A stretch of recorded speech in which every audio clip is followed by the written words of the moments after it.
Hello, everybody. Thank you for joining us tonight. I have a few housekeeping notes. We're going to start in a few minutes, so if you could start to find your seats, I greatly appreciate it. You will see some people walking around with index cards and pencils. During the debate, we will collect those cards. So if you have questions for the commissioners, please write them down on the cards. We will collect them, and then our news anchors will choose a few to ask at the end of the debate. All right? So please find your seats. We will be starting shortly. Thank you.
Check 1, 2, 3.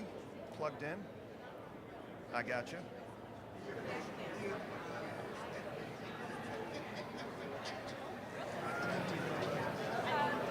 Hi. How are you? Good to see you.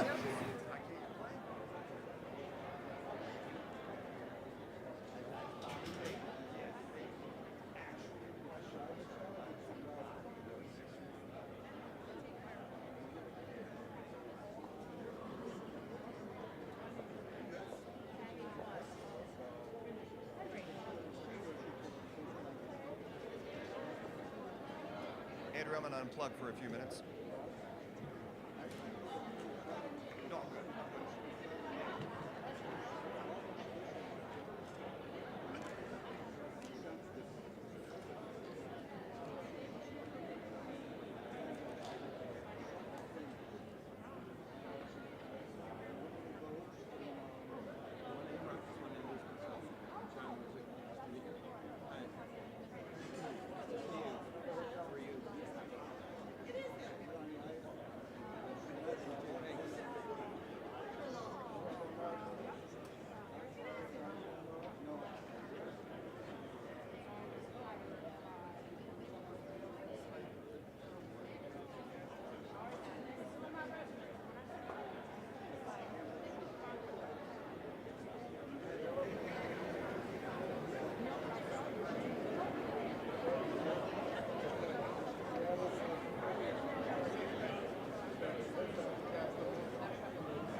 All right.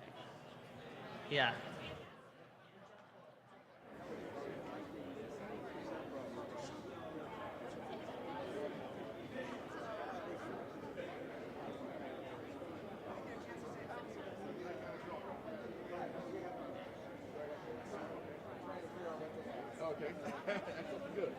Hello, good evening, everyone. We're going to go ahead and get started. So if you could kindly find your seats for me, we'll get this exciting event underway. Well, firstly, hello, everyone. I'm Lucas Camuso-Stahl. I'm the Director of Government Relations and Advocacy for your National Medal Award-winning Toledo Lucas County Public Library. This is when you clap. Yeah, perfect. Thank you. So first and foremost, I want to thank some key partners that we have here with us tonight that made this event possible. Of course, we have some wonderful library staff who have made this event possible tonight. Our development team, which is led by Kathy Selking. Now she's gone. I haven't seen it. Kathy in the back. Also want to thank our partners at Alpha Phi Alpha Fraternity. Thank you all very much for your work on this. We have enjoyed a multi-year partnership with Alpha Phi Alpha, who has also made the commitment of the library to bring more civic opportunities to our community. So thank you all so much for your ongoing partnership. We sincerely appreciate it. I also want to thank WTOL Channel 11. You all are seeing this wonderful camera setup that we have here tonight so that more individuals in our community can tune in to this great event. So thank you all for your work that you did on this. Also, we have the YWCA of Northwest Ohio helping providing refreshments. Thank you, Lisa McDuffie and team. We appreciate it. So again, these type of civic events are incredibly important to our local democracy. I was reminded this morning, our executive director, Jason Kuchma, who has been a wonderful champion of our civic literacy work here at the library, posted a great quote, a quote that's actually on our building right behind us, and it's that information is the currency of democracy. And if there's one thing that the public library is in the business of, it's making information available to our community members. And I think far too often we've seen a trend that our candidates and our public officials are no longer meeting and debating their ideas and visions of our community in front of an audience like this.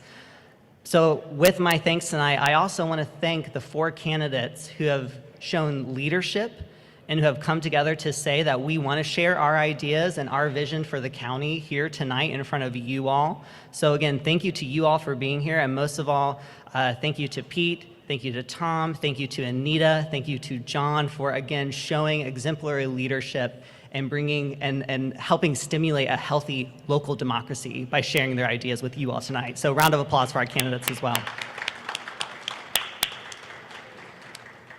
And with that, I will turn it over to our friends at WTOL, Jeff Smith, who will be heading up our first debate with Commissioner Gerken and Mr. Tom Newski.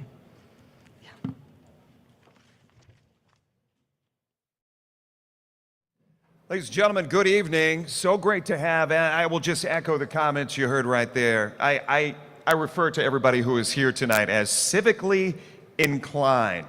We are the individuals who show up to those PTA meetings. We are those individuals who show up to city council meetings. We want our government to run good for us, right? And that's why we're here. Thank you so much. So good evening once again to our video partners as well, those out there watching on WTOL 11 Plus, as well as those who are watching on the WTOL 11 YouTube channel tonight. So we're getting tech savvy here tonight with reaching out to our audience. As he said, my name's Jeff Smith, happy to be a part of this. WTOL 11 takes its role as a community partner seriously, and to that end, we believe it is important to use our platform to educate and inform that what is brought to us here tonight. Members of our audience, and some of you at home, you will choose one of our 2 candidates, our 2 next candidates on November 5th, to either retain a seat on the Lucas County Commission or gain a seat for the first time ever. Over the next 60 minutes, we will engage 2 candidates for Lucas County Commissioner in exchange of ideas. As a local news organization, we have assembled what we believe are important matters for Ohio's 6th most populous county. Now, let me introduce to you Lucas County Commissioner Pete Gerken and challenger Tom Winooski.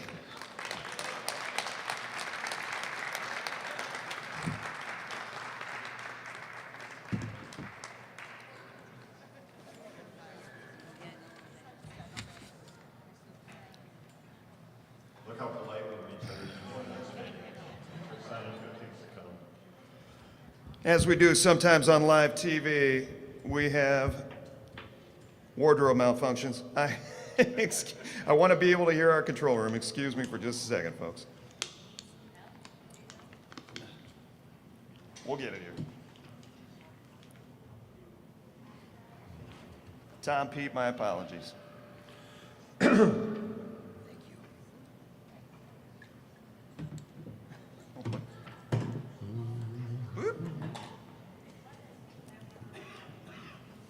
There we go. All right, we're back in action. My apologies. Before we get to the questions, we will begin with opening statements, gentlemen, from each candidate. The order was determined. Our order is? Who is going first tonight? Opening statements? Mr. Gerken. Mr. Gerken. Did I win the coin toss? Apparently you did. All right, thank you. 2 minutes. All right, thank you. I'll go first. Thank you to our WTOL partners, the library, of course, Alpha Phi Alpha. Thank you for the leadership that your professional group has brought to us to get us to this stage tonight. And thank you to the YWCA. You got snacks and cookies. Everybody's going to love you at this. So, for those that don't know me and those that do, let me introduce myself again. My name is Pete Gerken. I'm currently serving as Lucas County Commissioner. I got first elected in 2005. That's almost 20 years ago. And I must say this, we've come a long way in 20 years. There's progress, and I've been happy to be in a leadership role, to be part of that project, be part of community progress. Tell you what we've done. We've improved public service in 20 years. We've solidified it. We've worked hard with the business community to create well-paying jobs. I think the county has been a leader of economic development for 20 years, and you can see the results of that. And as a result, we have a really good quality of life in Lucas County right now. I don't think anybody would argue with that. Myself, I was raised by a single mother. I was born in the Old West End, and my my dad died when I was 6 years old. You didn't have single mothers back then, but she instilled in me a real sense of political and social justice. I took that into the Jeep plant. I hired a Jeep in 1976, spent 30 years working at the most iconic plant that we have in the history of Toledo. When I was there, I learned a lot from my coworkers. I brought what I learned to that when I came to City Council in 1996. Here's what I want you to know. I'm a proven leader, a tested leader. I know what I'm doing. I have a good record to do it. When I make a promise, I keep a promise. I'm looking to be restored. I think we need quality and proven and strategic leadership now in the next 4 years. I've tried to give you that in the past. I think we're successful, but I'm going to ask for your vote again to continue the progress that we've made together. I'm going to continue the progress we've made together. I'm going to use my proven leadership record. I've led through crises. I've led through pandemics. I've led through water crisis, and I've led through the downturns of 2008. So I'm the leader you want, and I'm asking for your vote. Commissioner Gerken, thank you. And now, opening statement, Tom Winooski. Thanks, Jeff Smith. I'm going to start out in my first part to tell you a little bit about my background so you understand where I came from. And I've had experience in the private sector, the public sector, and the nonprofit sector. My undergraduate degree is in journalism from the University of Toledo. I got a master's degree in American Culture Studies from Bowling Green State University. I took that and became a journalist, worked in television news for over 25 years. It took me to St. Louis and then Detroit, and I realized what a great community Northwest Ohio was, so I moved back here. When I moved back in 2005, I bought this house in West Toledo, and there was a hole in the backyard. And I asked the realtor, hey, what's up with the hole in the backyard? They said the city of Toledo's water line is there. They were working on it, and they should have it fixed and the hole filled in another week. Well, a week went by, a month went by, 6 months went by, a year went by, nothing happened. What bugged me more is that as I was inquiring to City Hall about what was happening, I never got a call back. That's when I decided to run for City Council. I was elected in 2007 in my first ever run and served 3 consecutive 4-year terms. I was term limited and left. I started an internet company called Access Toledo, which I'm very proud of. We sold to Buckeye, so if you have a BEX account, internet modem through them. That was originally our company that my old business partner Dave Bonatati and I founded, and I'm very proud of that, so we've worked on that. Currently, I work part-time writing grants for St. Paul's Homeless Shelter. And what attracted me to that was that in 2005, I chaired the United Way Board and brought 211 to Lucas County. It was only the second county in Ohio to get 211. I'm proud of the fact that I worked in all of these sectors, and it's brought proven experience, in my opinion, to what I want to offer, what I did offer as a city councilman, and what I plan to offer as a Lucas County Commissioner. Thank you very much. Thank you, Mr. Wadniewski.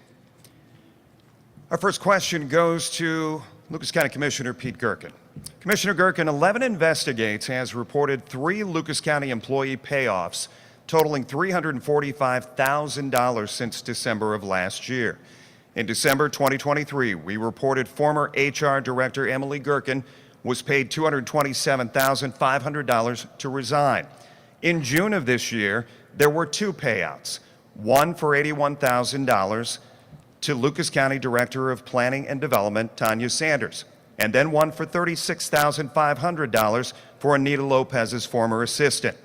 The question, how do you justify these payments, and why should voters trust you with their tax dollars during another term? So let me break that down. I'll go to the Gerken payout, which is no relation to me. All right, just total disclaimer.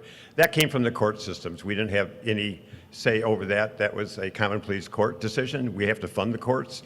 I didn't have a say as a county commissioner. We are mandated by the Ohio Revised Code to pay what the courts tell us to pay. That was really the biggest one to do that.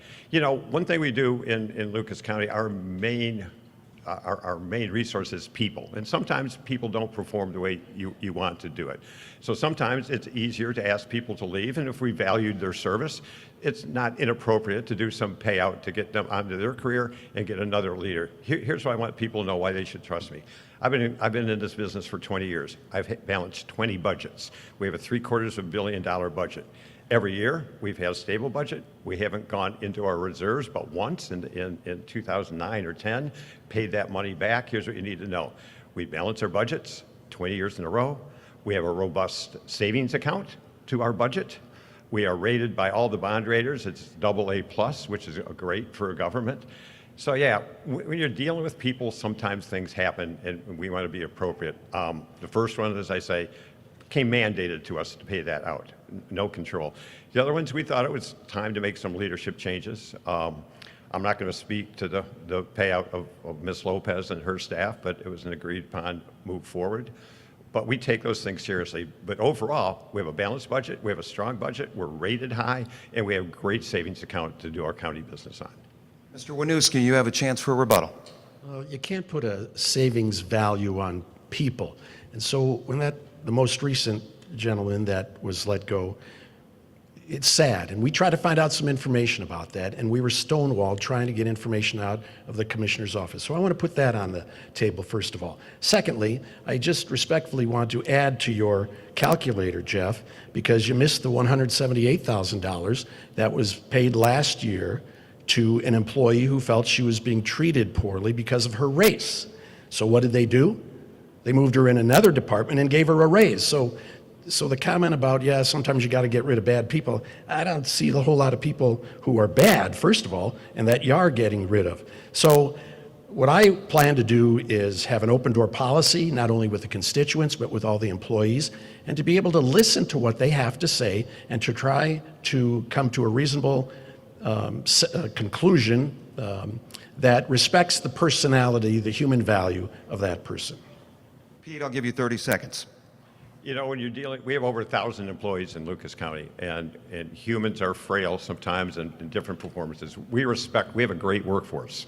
I have great respect for our workforce. We pay them good wages. We give them great benefits. Not everybody works out to do that. So those are payouts. And Tom, when you were on city council, I'm sure you voted for payouts. The city has had the same system. They have an insurance fund to do that, as we do. And so sometimes we have to utilize to do it. But we're dealing with people. We have a great track record with our employees. We keep employees, we pay them well, we give them good benefits, and we have a strong record of working with our unions and our employees. Sometimes things happen.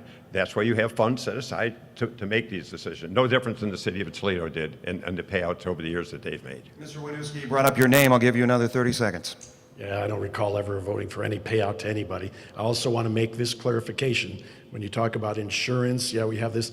That insurance is paid for by tax dollars. So any way you look at it, the taxpayer is paying for the bad mistakes. Mr. Winooski, the next question for you. You recently released a 10-point plan if you were to be elected. You said you would like to decrease the sales tax by 0.25% and increase the lodging tax by 0.5%. Can you explain to voters, hypothetically, if you were to be the only Republican voice on the commission, how you would get that through and why you think it would benefit Lucas County's economy? Yeah, so when I was on Toledo City Council, I was among 11, 10 and a half Democrats. So I didn't always get my way, but the bully pulpit allowed me to elevate the discourse so that the public was better educated on what could be done. And frankly, and I've seen many of my council co-workers in the audience, we worked well together. And I think if I could do that, even if there are two others, or we hope John Rosa gets in, that we would be able to move that forward. But it's something that I think, particularly in this time, Jeff, when the economy is doing so poorly, we have to try to do everything we can to help the constituents, to help Lucas County residents. We have the highest property taxes, some of the highest in the state, top 4%. And so by adjusting the sales tax in my formula to this point, and I'll know more when I get into the office, when sales tax goes down, more people are spending money, and it would result in a net gain to the county coffers. The lodging tax, it was mentioned, some of the forums are starting to mold together in my mind, but it was mentioned at a recent forum about how much tourism is coming into Lucas County. Fantastic. Let's let those out-of-town folks help us with our economy here and increasing the lodging tax. But it's a way to provide some relief to Lucas County taxpayers. Commissioner Gerken? I'd love to respond to that. That's a great talking point project. But let me do a math equation with you, Mr. Winooski. To reduce the sales tax by what you propose would take $20 million a year out of the county revenue. $20 million. That's a lot. We want to pay our employees. We want to keep them employed and operate the services that we're obligated to do. $20 million is a great loss of revenue. Let's contrast that with his idea to make the lodging tax go up by 0.5%. I had my staff run the numbers today. That would create $40,000 in a year. So I think my opponent is suggesting that we give up $20 million of revenue to help run our county to get $40,000 in return on a lodging tax. So plans are great, but sometimes you got to put a math equation on it. If we were to lose $20 million of general revenue fund right now, you'd be looking at furloughs of employees. You'd be looking at maybe laying off sheriff people. You'd be looking at a reduction of public services. Mr. Winooski. Sounds like something that someone who's been in the politics so long and relies on so much government money would say. And I will grant you that getting into the budget more deeply, it's a $1 billion budget. We've been working on this for 8 months to look at things. And yes, I have to look at more closely the pennies involved. But the fact that you didn't even look into this until I've challenged you on it is indicative that we're stagnant, we're not trying anything new, and the attitude, the mindset, whether we're making 50 cents or 50 million, the attitude should be, how can we provide relief to the taxpayers, particularly in this tough economy? But what have we done? We've sent them a property tax bill that's 30% higher on their values, and that's not sitting well with anybody. So that's all I'm telling you about my attitude for how we can work on things to make it better for Lucas County residents, particularly in the case that we are so high with our sales taxes in the state. Commissioner Gerken, go ahead. I'll give you 15 seconds. I know he wants to pin the tail on our donkey a lot, but we don't do the property valuations. That's the auditor in the state, and the state of Ohio's auditor is run by Republicans of his party. That's where that came. We don't do that. We do provide value with our sales tax, and since we raised the sales tax in 2015, it's created a budget that we can live with, where we can pay our employees and we can deliver services. Not doing the math, just suggesting that you should take $20 million out of that to get $40,000 in return just doesn't make sense. Lucas County Canine Care and Control came up again and again when we asked the viewers to submit questions, ask of themes they wanted us to focus on. Commissioner Gerken, in September, you and the other commissioners decided to fire then Lucas County Dog Warden Kelly Sears after multiple reports by 11 investigates regarding operations at LC4, including complaints of poor treatment of staff and animals. One volunteer described as being humiliated into watching the beheading of a dog. Your opponent says years of neglect at LC4 is a, quote, disgrace to animal lovers and the well-being of a caring community in general. The LC4 facility is getting a more than $30 million new facility. Some viewers have said this is like putting lipstick on a pig. Are they right? No, they're not right. We have a facility at Canine Care Control that's older and has been an adaptive reuse for years. We've been planning a new Canine Care and Control for a while, and we're happy to use, when we got stimulus money and ARPA money, a chance to put that in. Go down Monroe Street, if you will, and you'll see a beautiful building coming out the corner of Monroe or 15th. I'm focused on the future. We did fire the director because, with all due respect to the Channel 11 reports, we have to do our own investigations to do that. That's my job as a responsible public official. All right? So we sent our team in there. We made some changes. The employee that was inappropriate in her behavior with the dog's been disciplined. In fact, she's being disciplined again. So we will take action when our investigations give us legal rights to do it. I have a union contract. People have rights under the CERB of the state of Ohio. And when we found out what we could do, we did it. We put a professional management team over there. We took our chief of staff over there. We took 2 HR directors over that. And what you're seeing now is dogs are being walked, dogs are being fed, dogs are being cared for. Our focus is now not looking backwards on that, but looking forward. We have a really nice facility that's going to come into play in 10 months. We're going to move into that. We're going to move into that with appropriate staff, with appropriate training. But I'm not going to spend time, and let me say about the decapitation. I know it's around Halloween, that might be a great talking point. But we're required to take heads off of dogs when they may have rabies and they've bitten somebody. That's not something we make up or we parade around. It's an unsubstantiated claim that people were parading dog heads around. And our investigation had no witnesses to that, and I have to rely on my team. Decapitation is part of this function to do the testing that the Ohio Department of Health requires us. There's a new building coming. It's going to be great. As a public voice, we did have interviews, which I'm sure you saw, that had people telling us those tales. Those people that worked there, there was no corroboration of that by the staff inside the building. They're there every day. So I want to say that. I can't control what goes on in social media or the internet. What I can control is what are the facts at hand. The facts at hand, there was no corroboration of those allegations. Mr. Winooski. Thank you for asking the question. I'll try to get to the answer that I hadn't heard. And the facts are that Dogs Deserve Better and other animal advocates have been requesting something be done for the last 4 years, and you never returned any of their calls. And the least you could do is not wait till an 11 investigation before you do your own investigation. You're in charge of that, Pete. So when something comes in from the public, you should be snapping to that attention to look at that. And it's been documented. Why would a volunteer try to make this stuff up? To gleefully decapitate a dog and to parade it around is not anything that a county, a resident, and any politician should take glee in. So I just thank goodness for the volunteers that were there. We're going to restore the volunteer program when I'm elected commissioner so that there is some good balance and oversight. Those volunteers are the hardest working, and I'm sorry you got rid of the volunteer program at LC4. I need to correct that. 30 seconds. All right. We suspended the volunteer program because there was some concern about the safety of our workers from threats from volunteers. That's unfortunate. And we made the changes of leadership to do that. We're going to be bringing back that volunteer program in a new professional application way. I will do that in the next 10 days. We're not waiting for promises of doing that. Our volunteer program is going to be restored within the next 10 days. People are going to apply for it again. We're going to manage the schedules of what we need. Volunteers are a great asset for our workers, but we have good workers out there, and I'm kind of tired of our workforce being disparaged in a very hard place to work, doing a hard and unpopular job.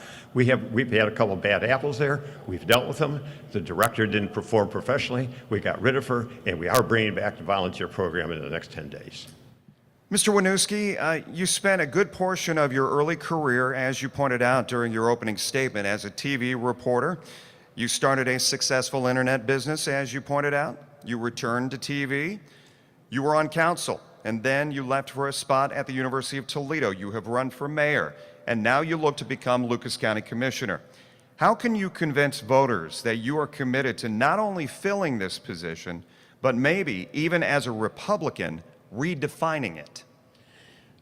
I think that the reason I was going through the position is once I got on council, I really felt I could do more in a larger leadership role.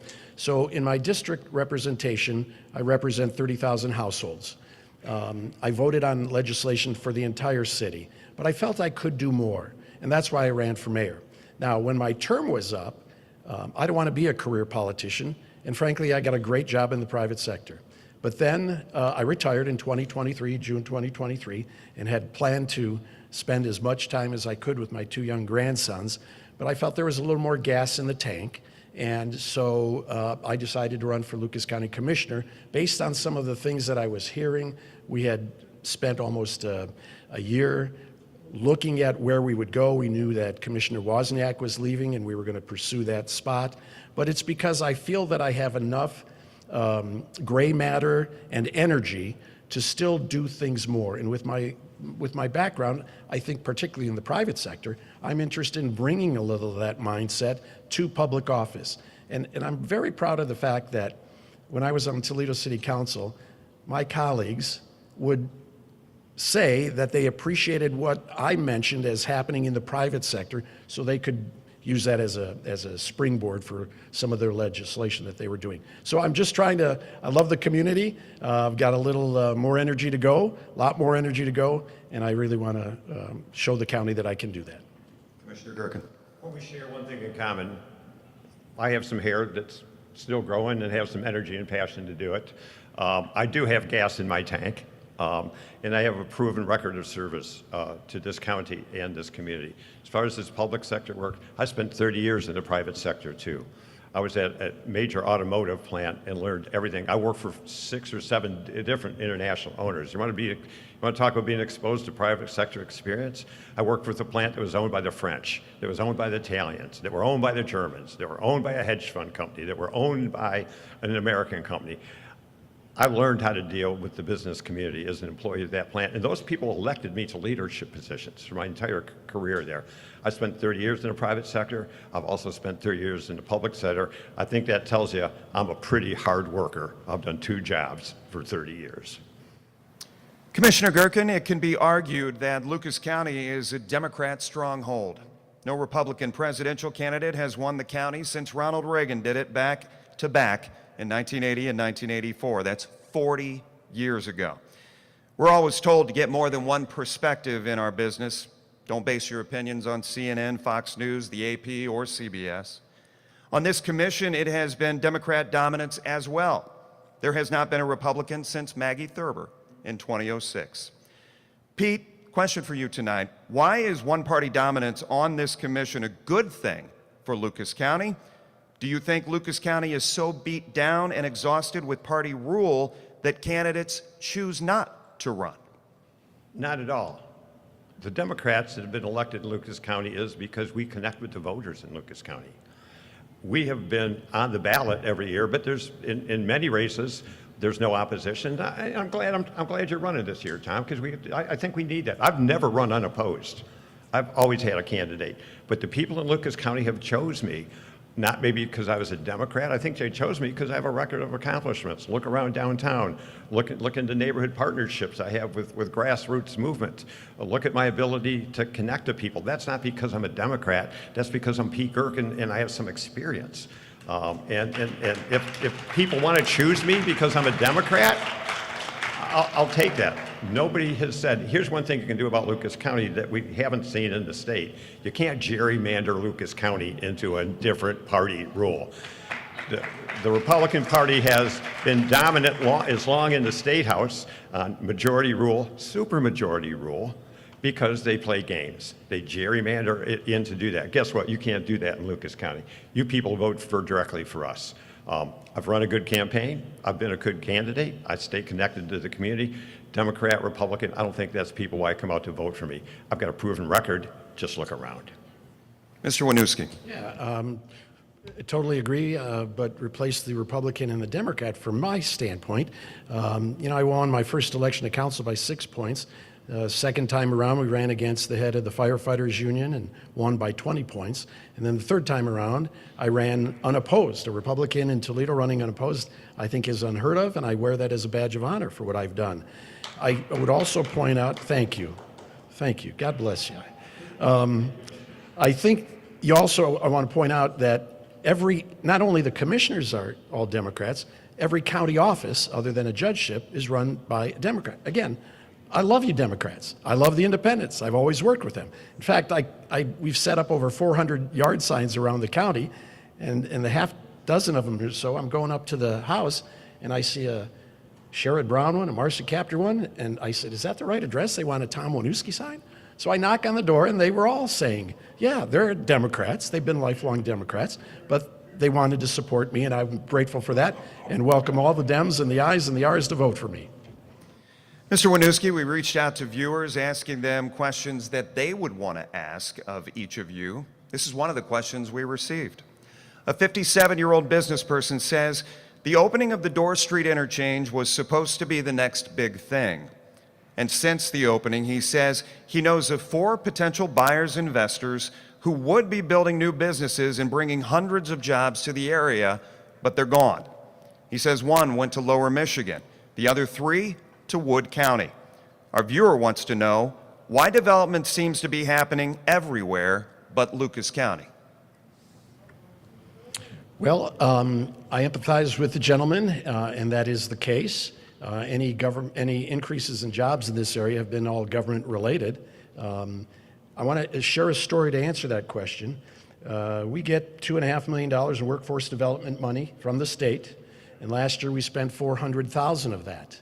I met with the folks from the Dorr Street Junction Coalition, the Corridor Coalition, who was looking for workforce development dollars so that they can bring not only jobs to the area, but equip people to work in that area.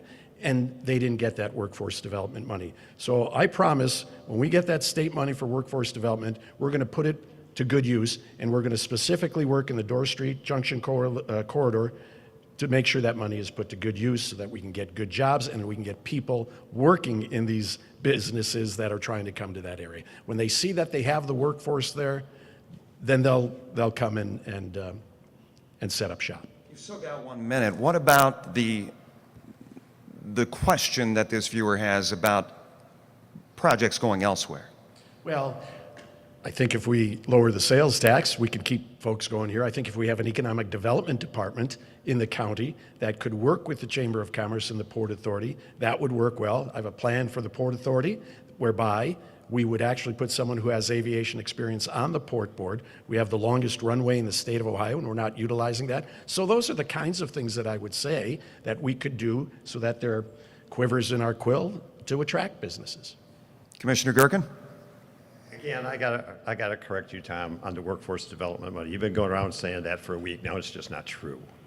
He's saying that we only spent $400,000 out of $2.5 million. You have no verification of the fact, and I've been checking ever since he said that.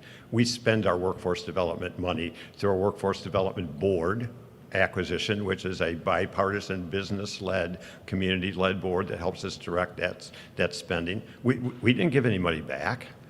Last year, we spent that. There may have been a point in time where we'd only spent $400,000, because this is how it works. And this might be part of the problem with the Dorr Street. We, by being careful stewards of the money, are a reimbursement to people that do workforce development. We don't give people money without their plan. And this is common around the state. People do their workforce training, we reimburse them the money that we've done that, and that's what they sign up for when we get it. There's going to be a point in time early on in the year where it looks like only $400,000 went out because we haven't got billed yet. But I guarantee we didn't give any money back to the state. We used all our money. We got extra money from the Biden administration. We used that, and it's not really the county commissioners to do that. We have a workforce development board. Commissioner Sebecki's here to do that helps us lead that. We take input from a board that helps us do that. We never gave any money back. That's just not true. I never said you gave the money back. I said you didn't utilize it. I've got it from good sources down in the state, and you told them you're putting it in a savings account, so I didn't say you gave it back. But I'll point out this. The other way that I found out about this information is I looked through the last 8 years of the workforce development minutes. And I know that's not something exciting that you'd all want to do, is look at the minutes for the last 8 years of the workforce development. And I stopped going back 8 years, and you never attended one meeting in 8 years of workforce development. So I'm going to tell you, I'm going to be engaged, and we're going to get this workforce development money going where it needs to go. You know, we as county commissioners divide up roles on all the boards and commission.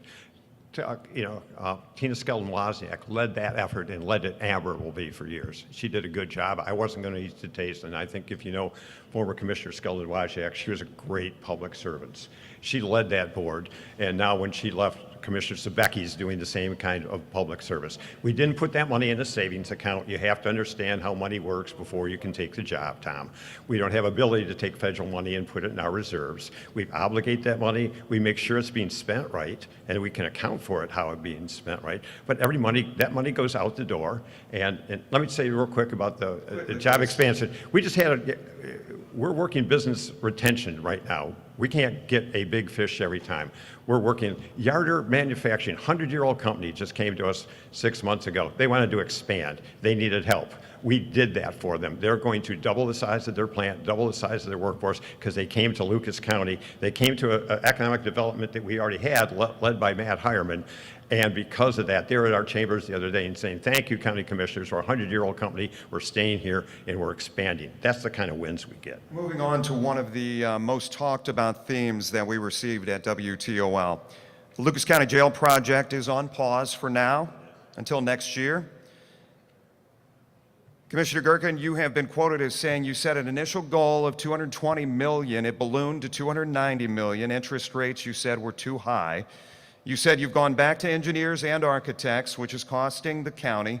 And the sheriff has said that he and his staff are frustrated with the outdated and expensive jail. What should voters take from the management of this project under your leadership? Your opponent has said, quote, the jail now has become the brand of incompetence of the commissioners, end quote. And that's a great catchphrase, I think, to do it. But let's understand that jails are the toughest thing to build in any community. Every county in this state, from Republican, small, Democratic, large, is struggling with jail funding. We've been underfunded by the state. In fact, the real root cause of our jail problem funding goes back to when Tom was on city council. And the city, on 1 week's notice, started withholding $15 million of jail contracts that they had to us. That put us behind the hole we're still catching up from. Here's the deal. It would be irresponsible for me or my board of Anita and Lisa to go ahead and spend $290 million when we had budgeted $220. It would be irresponsible to go ahead at the highest interest rates that government has ever had to borrow money at and take our biggest expense and buy it at that rate when 2 or 3 things can happen. Interest rates are coming down. We're prepared. We have a site. We have a plan. And architects and engineers sometimes over-engineer things. When we got that report, I looked at those people and said, you guys probably want to get fired. We're not spending any more money. They are under contract to deliver this. For them going back and re-engineering and value engineering isn't costing us anymore. They're under contract at a fixed cost to deliver us what we need. They're in the process of doing that. Interest rates are coming down, and there's a third leg of the stool, and I need some help from the sheriff. He's frustrated, so am I. If this jail is going to work, the sheriff has to lower his operating costs going into that building, and that's always been a premise. The sheriff says he has to come out $7 or $8 million left to do that. The sheriff has not yet given us a plan that we can actually plug in to the numbers. I know he's working on it, but it needs to be on pause till injuries comes down. We take money out of the jail, and the sheriff gives us a workable plan to do the cost savings. We have the site, we have the engineering, we have the work plan. We'll be ready to go when it's responsible for us to go ahead. Mr. Winooski. The interest rates were 3% just a couple of years ago. The real reason is you were getting these things done modularly down south, and the building trades union called you on that, and they wanted it to be done here. So that has been the delay. I also want to correct what you said about the city of Toledo and the jail. The county finally paid their legally bound payments on jail beds, and thank goodness to the late Mike Collins, who spotted that and said, wait a minute, The county's supposed to pay us X number of dollars for X number of beds, and that's what happened. The reason that the jail is what it is, which is not good, is because of poor planning. You tried to put it in a South Toledo neighborhood, and they didn't like that. You tried to put it in a North Toledo neighborhood, and they didn't like it. If you would have talked to the neighbors initially and get their feeling, you would have mitigated those complaints and put it where you were planning to do it now, which is downtown. Not that downtown doesn't have neighborhoods, don't get me wrong, but a jail is already there. Why upset the apple cart? And that poor planning is the reason we're $100 million over budget. Pete, you got 30 seconds. Correct him on one thing, and that's his disrespect for the men and women that work in this community that want to build this jail. We are partners with the Northwest Ohio Building Trades. They've built all our projects. They build them on time. They build them with great quality, and they build them with local workforces that pay taxes. The fact that we were going to build them here, we've worked out with our jail consultants. It wasn't going to cost us very much more to build those things here. And I'm not going to take Lucas County tax dollars, send them down south, where they don't pay living wage, where they don't have working conditions that are fair, and leave our men and women for the Northwest Ohio Building Trades sitting on the bench on the biggest county project we ever do. They deserve the work. It doesn't cost that much more. They pay the taxes. They go to the restaurants, and they vote for the levies. And I'm a little taken aback at his disrespect for those people. He mentioned you by name, 15 seconds. Yeah, I don't mean to disrespect. It's what the building trades told me. Moving on. Mr. Winooski, in October of 2017, Toledo City Council approved a resolution urging the U.S. Environmental Protection Agency to designate the western basin of Lake Erie as impaired. Council voted 11-1 in favor of the resolution. You were the lone no vote. You said you didn't think Lake Erie was impaired, more like it was bruised.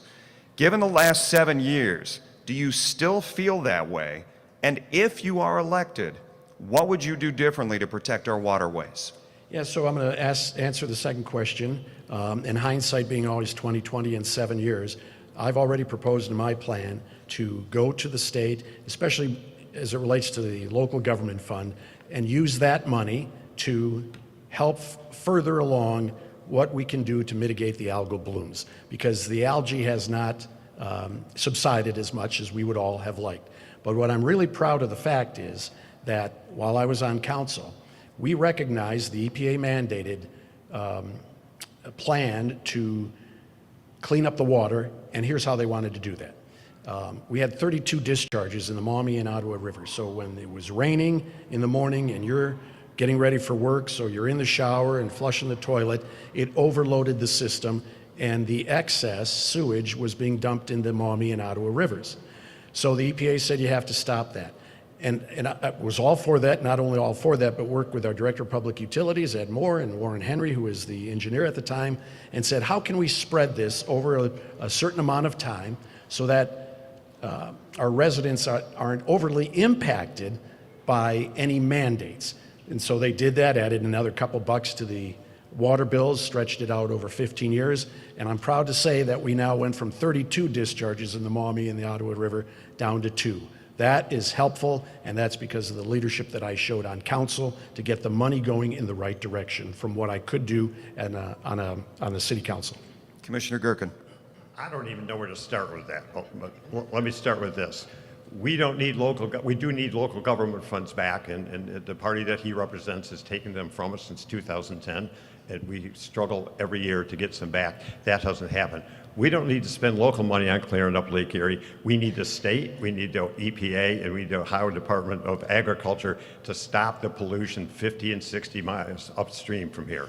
There are mega farms in Eden, Ohio. There are mega farms putting manure, and this is a new thing. I think Ohio farmers under the H2O program really tried to mitigate a complicated problem. But what's made it worse, and it's not getting any better, actors came in from Indiana after Indiana said we're not going to have that kind of pollution going to our waterways. They quickly migrated 50 miles into our state because it's unregulated. Our biggest problem is not the city of Toledo's discharges. We've been cleaning that up since I was in council on 2000. Our biggest problem is the concentrating feeding organizations out there that continue to not to be managed by the state or the Republican Party. They're dumping manure into our lake that makes the problem. We don't need to pay for it. They need to fix their problem, and we need help from the state to do that. 30 seconds. I think that's what I said. I'm looking to bring state money here, and I think with my connections down in Columbus, same party, use that as an advantage to try to get that money here. Commissioner Gerken, according to the county website, there are 34 departments under the county umbrella. All of them rely on oversight, leadership, and financial support. I want you to provide voters with the one department or branch of the county that is the strongest at what it does and is most important to the county, and conversely, the one that is the weakest and could either be revamped or removed, and provide voters with your why you say that is. Let's start with the strongest first, because that's pretty easy to do. We have a great sanitary engineer. His name's Jim Shaw. He's been with us for almost 30 years. He leads the way in management of wastewater and water products. We serve the county, we serve the areas of the counties that on wastewater that the city of Toledo doesn't. We created a system that's a strong system. As people need to use that system, they buy into it almost like a condo. So Sylvania pays part of that plant, Maumee pays part of that plant, the county commissioners pay for part of that plant. That thing operates at a high level, and we're the model of the state. And let me tell you the sense on how a sanitary system is important to economic development. When people come here to site businesses or expand plants, the first thing they ask for, do you have water and do you have sewer? And they are going to places outside the city of Toledo because there's more land out there. They come here because they look at our treatment plant and our water and sewer systems that's well designed and well prepared, and that's an economic benefit. We've got people here because we have a system. What's the weakest link? I think everybody can try to do better. We are continuous improvement at Job and Family Services. You're going to see continuous improvement at Canine Care and Control. We have a strong OMB plant, and if you look at let's not parse this out into winners and losers. Overall, we have a strong budget, we maintain our budget, we pay our workers, we have a great credit rating, and we put money in the bank. Mr. Winooski. Yeah, I would just say that I agree with Pete in the sense that I think we have some pretty good workers. I think. Can I stop you for just 1 second? You did not answer the weakest. I'm not sure I have a weakness. They can all use improvement. I think Canine Care and Control has been in the news a lot, and we're making some personnel changes there. We've acted quickly. That's probably the one that's underperforming right now. I'll give you that. But we have a plan in place. We're improving it every day, and we're moving into a new facility that should make that a stellar county department. Mr. Winooski, continue. I'm sorry. No, that's okay. I think, a couple of things, but to continue the thought of I think we do have some very good county employees. Now, Matt Hireman and Mike Hart can't do all of the leadership stuff. You're stretching those guys, I think, a little thinly, and they're quality people. But I'd look at this a little differently from how you asked the question. I think our county, which is made up of 22 different jurisdictions, from as small as Swanton Township to as large as Maumee and Sylvania, I think they need to be more engaged in county operations. So it's not necessarily one department that needs bolstering, or doesn't need bolstering. But I want to bring the other 22. I want to bring the other 22 municipalities, villages, townships to have a better say in how the county is operated. Would you name a weakest branch of the county? I don't think I would, Jeff. Okay. That must mean we're all doing okay. Commissioners. That's the department that I would revamp. Mr. Winooski, term limits in Toledo have come up for discussion lately and will be on the ballot in November. I'm not asking either of you to comment on whether the Toledo mayoral term should be extended. My question for you, you've both been in politics for a long time, one of you longer than the other, and one of you has run for council, for mayor, and now Lucas County Commissioner, as we pointed out. What do you say to voters who say, same old names, same old party politics? I totally agree. I don't consider 12 years as a being a career politician, Jeff, with all due respect. So I plan to serve out my term, and if the good Lord sees it that I should run for a second term, I would. But I'm not going to wait 20 years to get something accomplished. I'm not going to even wait 4 years. I want to get stuff done. So I don't look at myself as a career politician. My history has shown that I'm not. And as it relates to the extending the term limits for the mayor, I serve on the mayor's Charter Review Committee. We were split as to whether that should be on the ballot or not, and I'll just let voters decide what they want to do with it. Commissioner? Well, let me say this about that. I think if there weren't term limits for Tom, he'd probably still be in government now, all right? And maybe he'd be continuing to be elected to his district, so, but there were, and there's not on the county commission. He wants to talk about getting things done. We've done that in Lucas County. Take a look downtown since 2005. What do you see? A county's downtown that is vibrant, that has created jobs. We paid off the debt on the Fifth Third Field 13 years early, maintained it to the highest standard of minor league baseball parks in the nation. We have created a Huntington Center in that town that is a jewel of downtown that made our downtown 365-day-a-year downtown. We've done that. The Walleye now have a fantastic home and are the pride of our community. We just revamped our convention center because in 2020, the business community came to us through the 22nd Century Committee and said, Commissioners, you need to revamp your convention center to bring economic development in downtown. We did that, and we added an attached hotel to do it. We've done the Dana plant that you see at Overland Parkway. That's my old home. I worked on that plant, on that site for 30 years. When they left to go to the new plant, it used to be a pile of rubble there for a while. We partnered with the Port Authority, we partnered with the state, and it is now full. The Dana plant that you see supplying axles to the Jeep plant is a direct involvement of the Lucas County Commissioners stuffing economic development dollars into that plant to hire high-paid jobs, to give our citizens a chance to work in an auto industry that I am. So we haven't been sitting around for 20 years. I can go on and on. We're about to build the MRF. We got downtown. We have built things at the airport, outside the airport, with a private sector investment. I'll say this, I'm unique in this. I have both the endorsement of the building trades, the Chamber of Commerce, and the Blade. That's a pretty good combination of partnerships. Mr. Winooski brought you up. 30 seconds. Yeah, a couple of things. Please don't say that I would be still in politics. You don't know what goes on in my mind. Please don't say that again. Secondly, the MRF. I was on city council and we thought the MRF would be built, and it wasn't, and it was being delayed and delayed and delayed. MRF is for multi-stream recycling facility. Thirdly, when you say we paid off Fifth Third Field, that's all run by taxpayers. So it was the taxpayers that, in essence, by showing up at Fifth Third Field, they paid off all of that. So I give credit to them, and when I'm elected, I'm going to talk to Joe Napoli and see if we can give a couple of free mud hen games to all Lucas County taxpayers every summer. 15 seconds. You know, he brought that up. The reason the MRF was You brought behind, the MRF up. I think somebody did. It was you, the recycling system. We couldn't get that done for years because when Tom was on city council and Mayor Collins, they would not sign the documents guaranteeing the city's stream of recyclables to the county.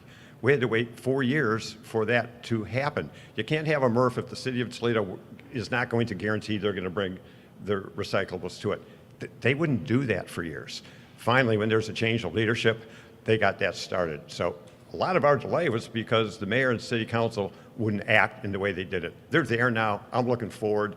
This is going to be an economic development boom, but you got to have partnerships to do it. We were lacking a partnership with he is on city council. We have that now. We're going to move on to some of our audience questions this evening, and Commissioner Gerken, one of our audience members wants to know, how would you improve job and family services? We go back to some of our branches of Lucas County to decrease processing time and customer service. Great question. We are a continual improvement process at Job and Family Services. One of the things we did years ago to streamline county services, we moved everybody into one campus. At one point, Job and Family Services was at a place on Monroe Street. Child Support Bureau was a mile down the road.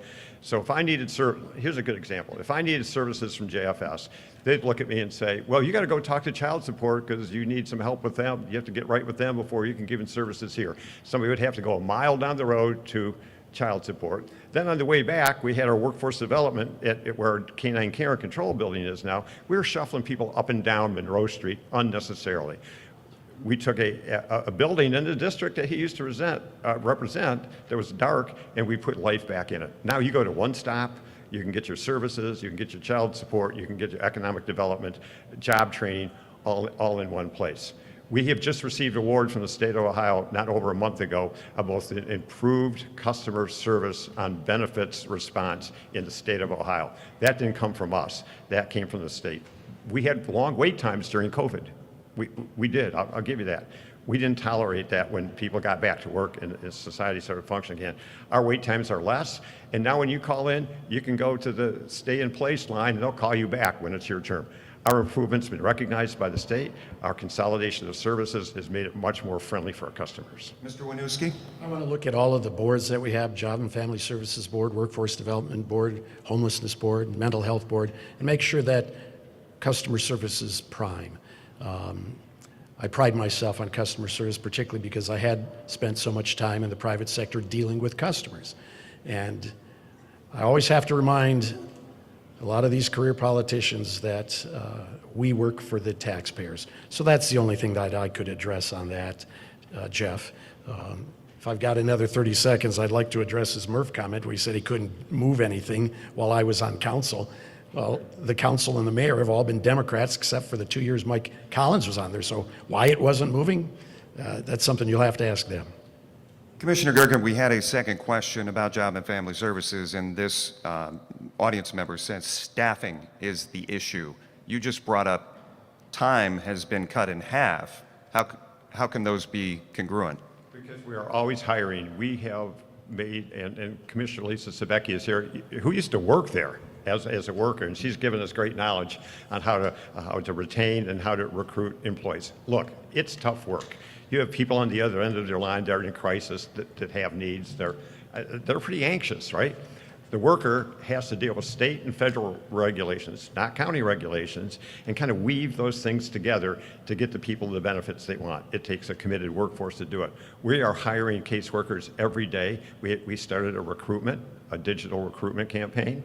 We put people on staff and we train them. And we figure out pretty early if people come in and start this process and we know they're not going to make it, they kind of wash out pretty early.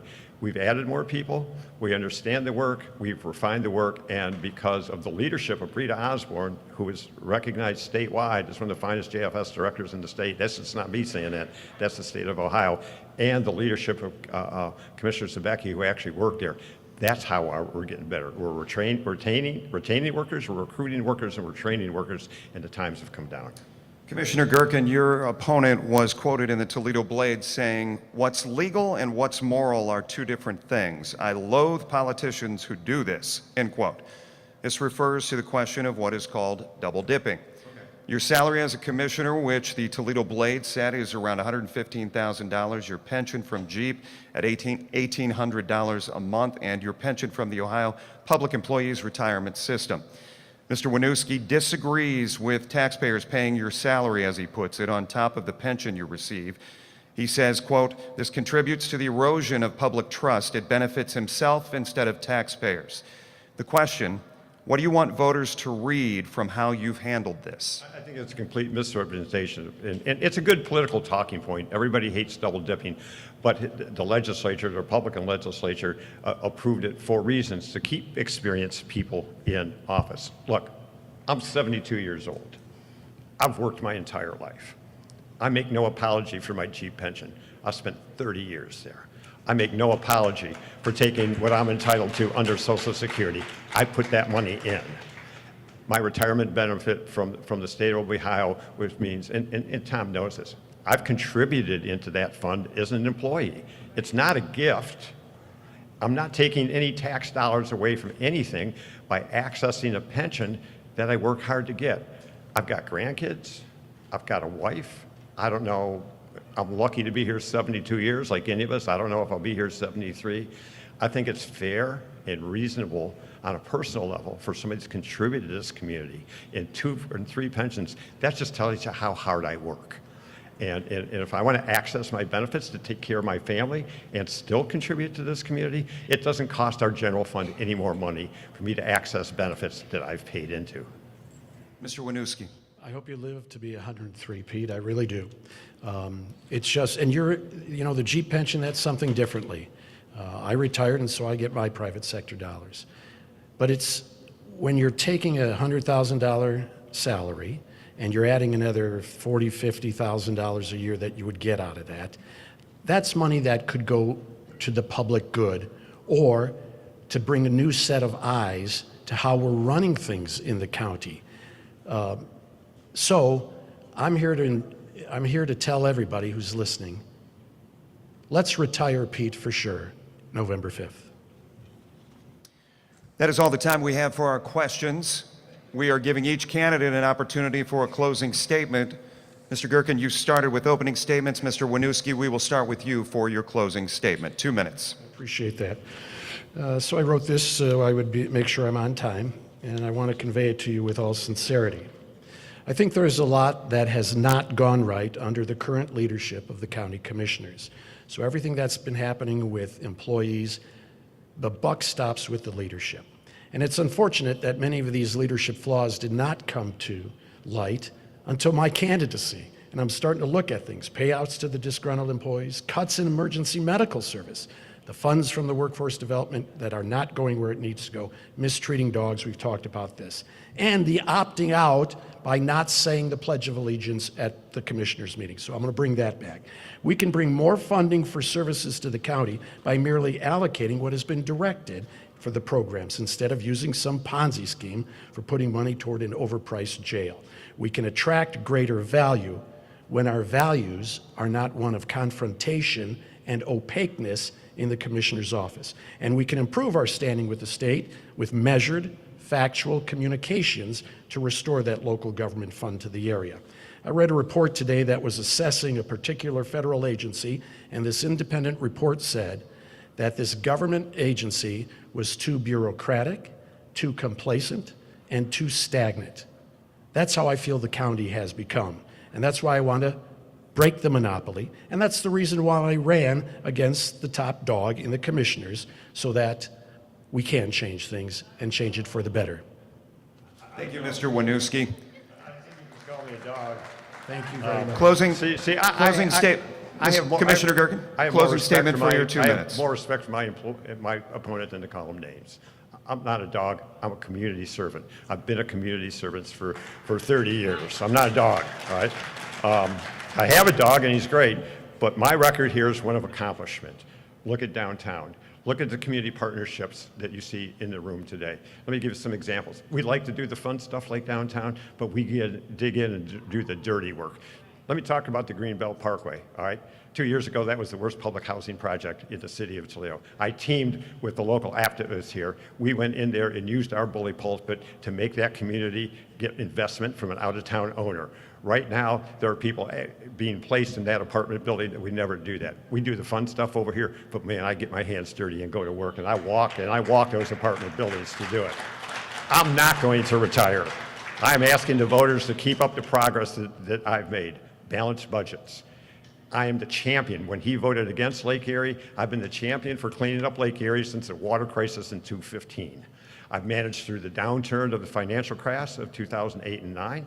I've managed through the water crisis of 2015. I've managed through the pandemic of last year, and now I'm managing through an economy that's pretty good, but we have to be careful to do it. I have a record of accomplishments. I have endorsements from every major labor union that I've asked for. Everyone endorsed me. I have an endorsement from the Chamber of Commerce. I have an endorsement from the Toledo Blade, and mostly I have an endorsement from the people that I walk around and meet on the streets. I walked across downtown today like I do every day, and I have people stop and say, Pete, thank you for what you're doing, and I want you to continue to be the leader of the county. That's the satisfaction I get out of my job, is when people will stop you on the street, recognize your name, know what you accomplished, and want to return you to office. I stand ready to serve the residents of Lucas County for 4 more years. I'm not going anywhere. I don't want to go anywhere. I'm not getting out early. I'm going to take whatever effects that are allowed to me to take legally, and I'm proud to serve you, and I want to serve you for another 4 years, and I ask for your vote on November 5th. Ladies and gentlemen, that concludes our debate. We want to give much thanks to Commissioner Pete Gerken and Tom Winooski for sharing part of our evening with us. We also want to thank our partners, the Toledo-Lucas County Public Library System, Alpha Phi Alpha Fraternity this evening for its help, and of course our partners at home watching us on WTOL 11 Plus and our WTOL 11 YouTube page. We want to point you in the direction of what's to come. Our second part of our debate, including Commissioner Anita Lopez and Challenger John Rosick, to be moderated by my colleague, Caylee Kirby, coming up in just about 20 minutes. Ladies and gentlemen, thank you to the audience. A round of applause again for our challengers.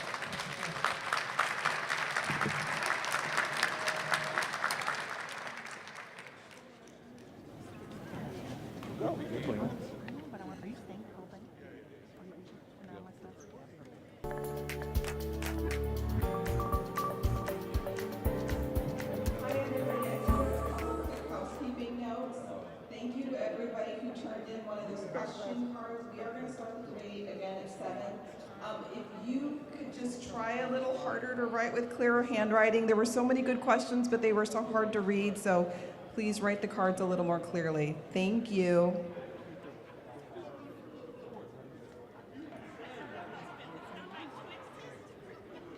Missed you the other day. I know you be busy, man. It happens all the time. Yeah, I'm good. I ain't good, I'm great. Where the phone go? The phone? You know, good. Like, never put a phone, did you?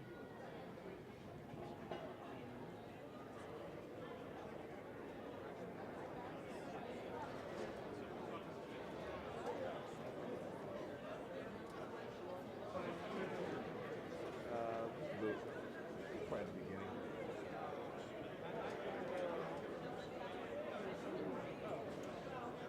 You know that, because I'm not even this. I'm still on College Money, right? What's good, Kirby, all right?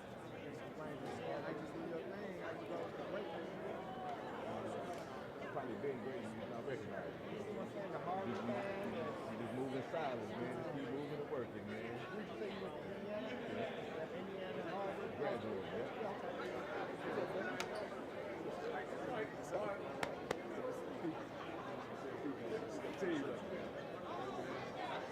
Sorry, I tell you, I'm one more interview. One last day. After that door, you're on your way? He called me.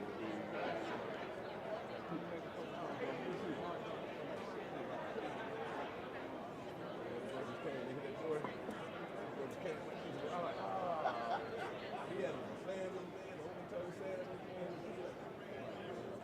Hello? All right, my man. All right, man, good to see you. Yeah, good to see you too, man. Good to see you. All right. That's right.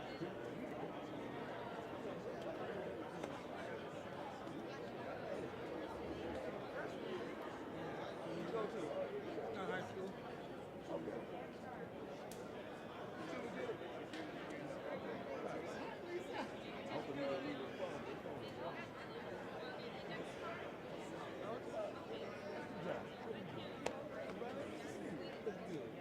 What was your good like a politician shit? Oh man.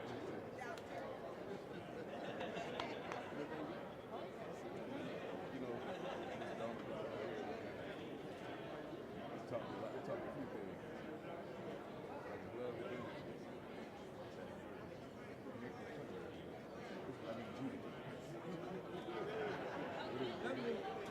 Right in the check. Thank you. Oh, you're talking about good on Mars. It ended earlier than I thought. I didn't know you were going up. Now I got to stick around. Thank you. How are you? Good to see you. How are you? Haven't seen you forever. Oh. Now, what is the news reporter's name again? Not him. Her. Diana Carroll. No, stop it. It's not her name. Oh, you're terrible.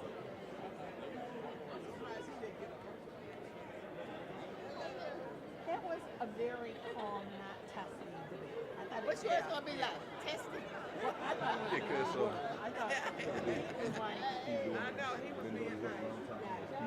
Okay, so what he was saying was, if I get voted in and I'm already getting Social Security and pensions, then I'm gonna work for free. Yeah, that's exactly. Because you don't need to get all that money. No, that's what he was saying. What he was saying. So what he was saying, what he was saying, why you getting a paycheck and 2 pensions? Because I work for that money. Because I work for the Social Security. Getting that money, it's not going somewhere. I work for the Social Security. I work for my pension. That's right. And now I'm working a 9 to 5. That's right. I said he walked on both like different people that are scared he gonna take their next.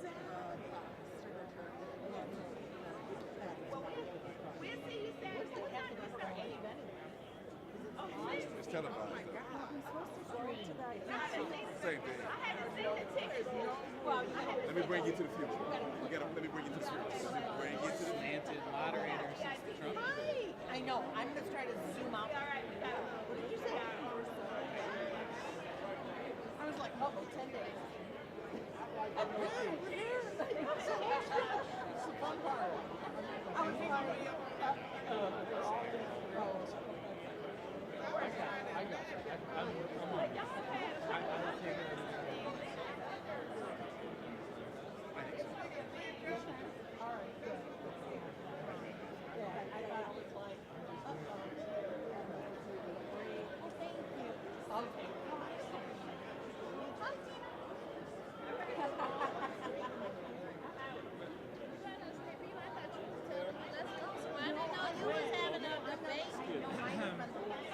Sorry, how are you?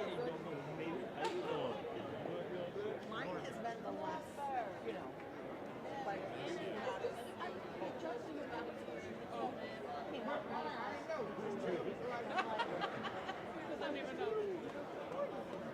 Exactly. And then I thought, I had a couple. I think he needs.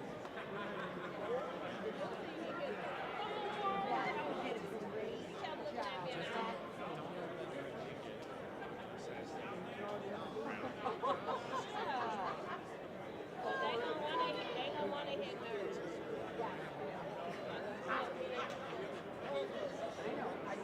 Well, that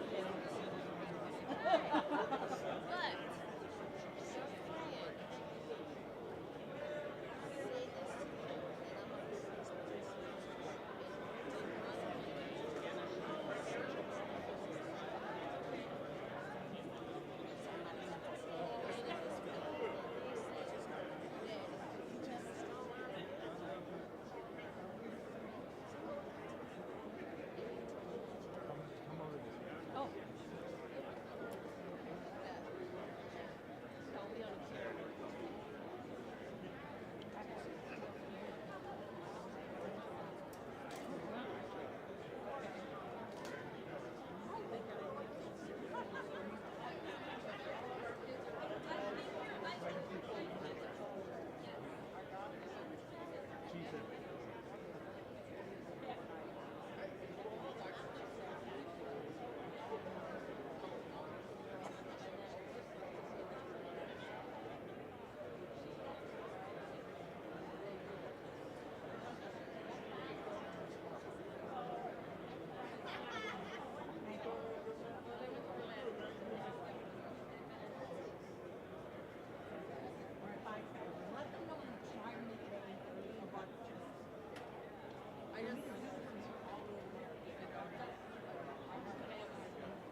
appreciate your courage.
It's okay. You can tell me that.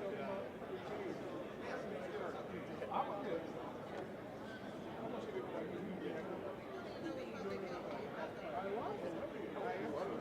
You understand how government works.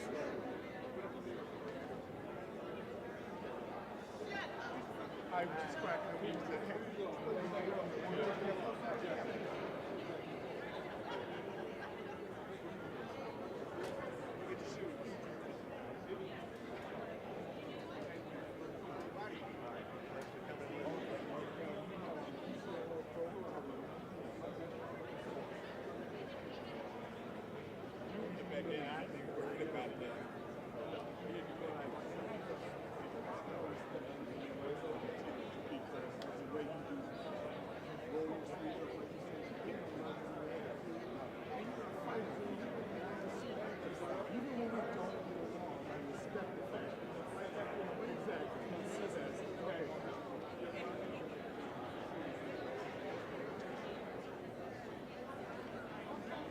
Alrighty. Yeah, if you keep going that way, you'll see the sign that says restaurant.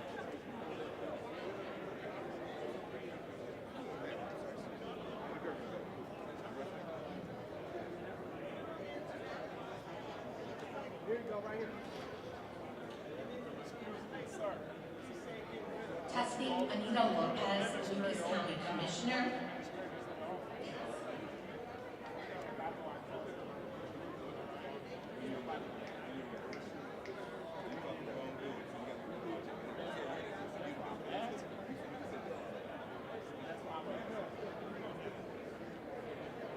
That's why I'm asking.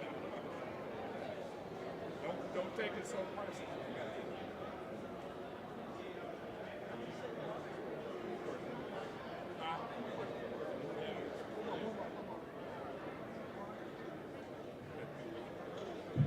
Testing, 1, 2, John Mosick, candidate for Lucas County.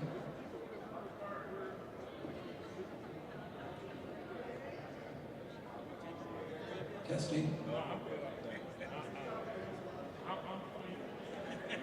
A, B, C, D, E, F, G.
about 2 minutes, so please find your seats. And again, as a reminder, when you're filling out those question cards, please use your best handwriting. Thank you.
Hear me right now?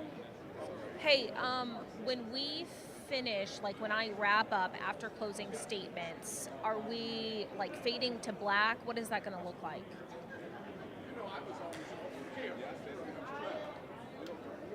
Okay. He's not sure.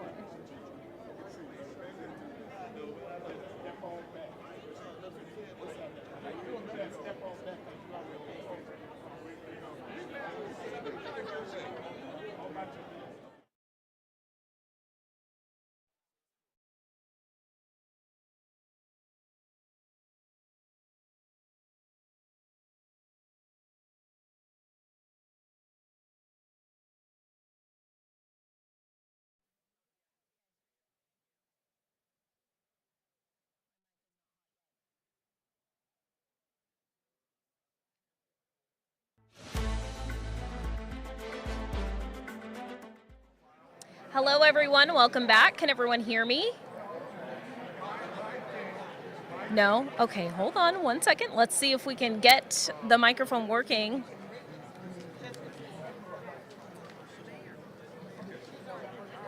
Hello, everyone. Can everyone hear me?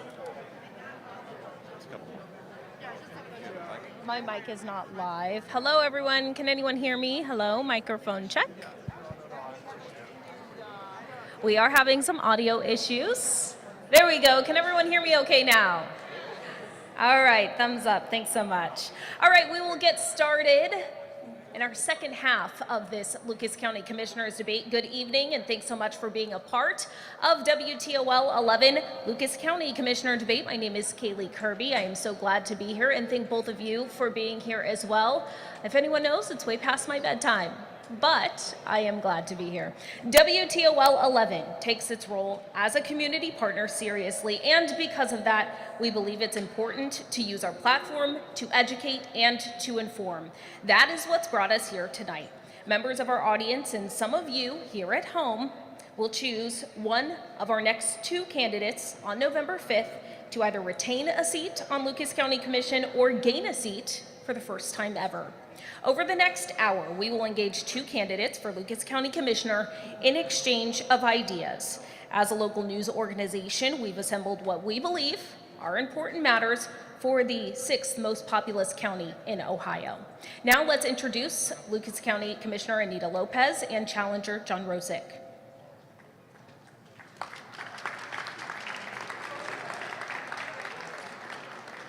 All right, before we get to questions, we will begin with opening statements from each candidate. We already have done a coin toss. We have already done a coin toss, and the order of the opening statements was decided earlier today. We begin with Mr. Rosick. You have 2 minutes for opening statement. Thank you, Caylee. Thank you very much. And thank you all for coming. This is terrific that you are all engaged in our electoral process here in Lucas County. I want to thank the Toledo Lucas County Public Library, Alpha Phi Alpha Fraternity, WTOL, of course, Channel 11, and the YWCA, all participating and sponsoring this event. I am John Rosick. I'm running for Lucas County Commissioner. I'm not a politician. I'm a public servant. But to be a public servant, you have to engage in politics to be elected to the office that you wish to serve the public with.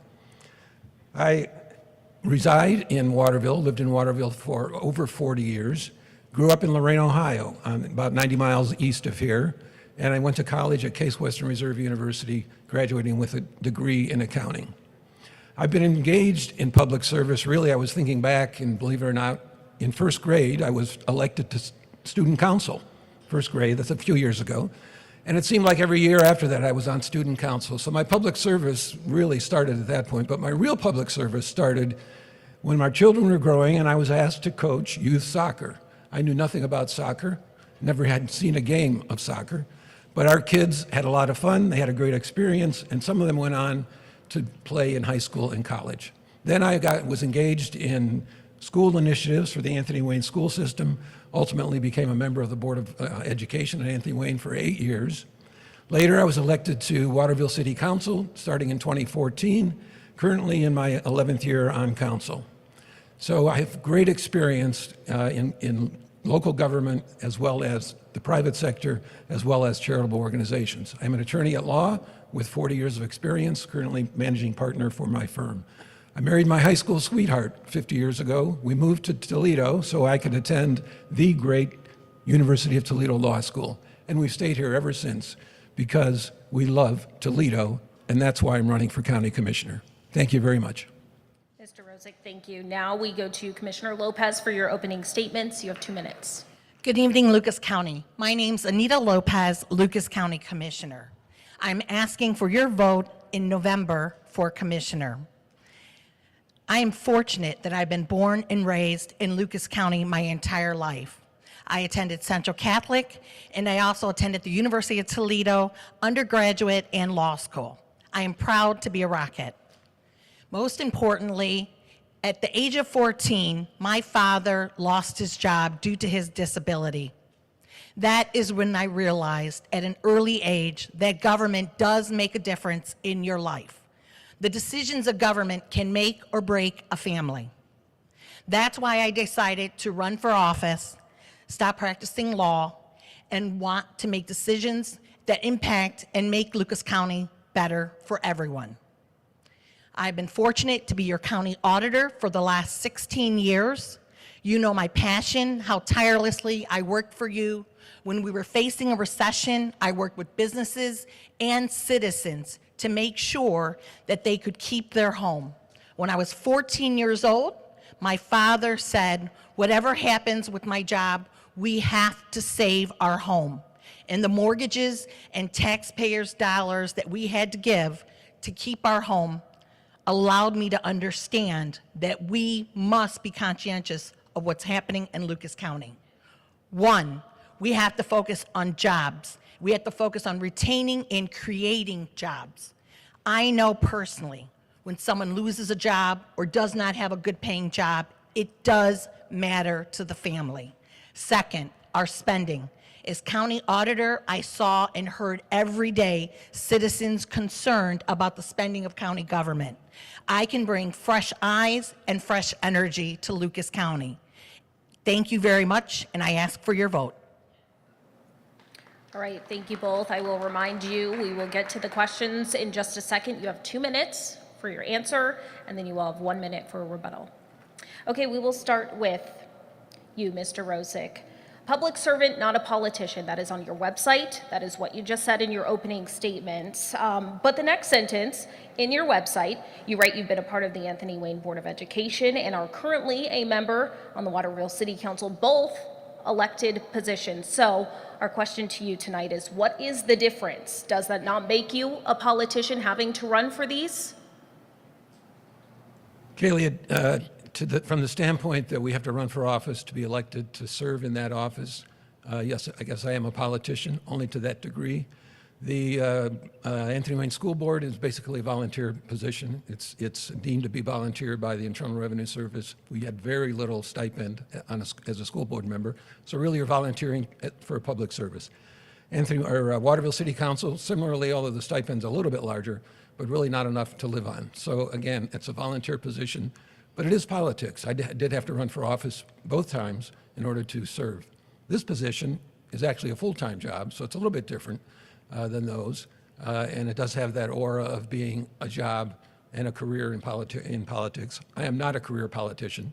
I've never felt that I was a career politician. My goal only is to serve the public, only the public, to serve their best interest, not my own self-interest. So I don't know if that distinguishes it for you, but I don't feel that I'm a politician, but I have to politic to do what I'm doing here. Would you like a rebuttal? Being a public servant is a blessing. And yes, you do have to ask for money to run a campaign.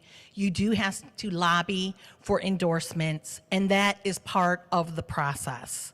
Sometimes individuals want to put politics in a bad light, but really, we all are passionate about serving the county and making it better. After 18 years, Mr. Rosick has served Waterville. I have served for 23 years. We are both running for office, and yes, he is a politician also, and so am I. And I'm not ashamed to say that I'm passionate about being a public servant and helping Lucas County.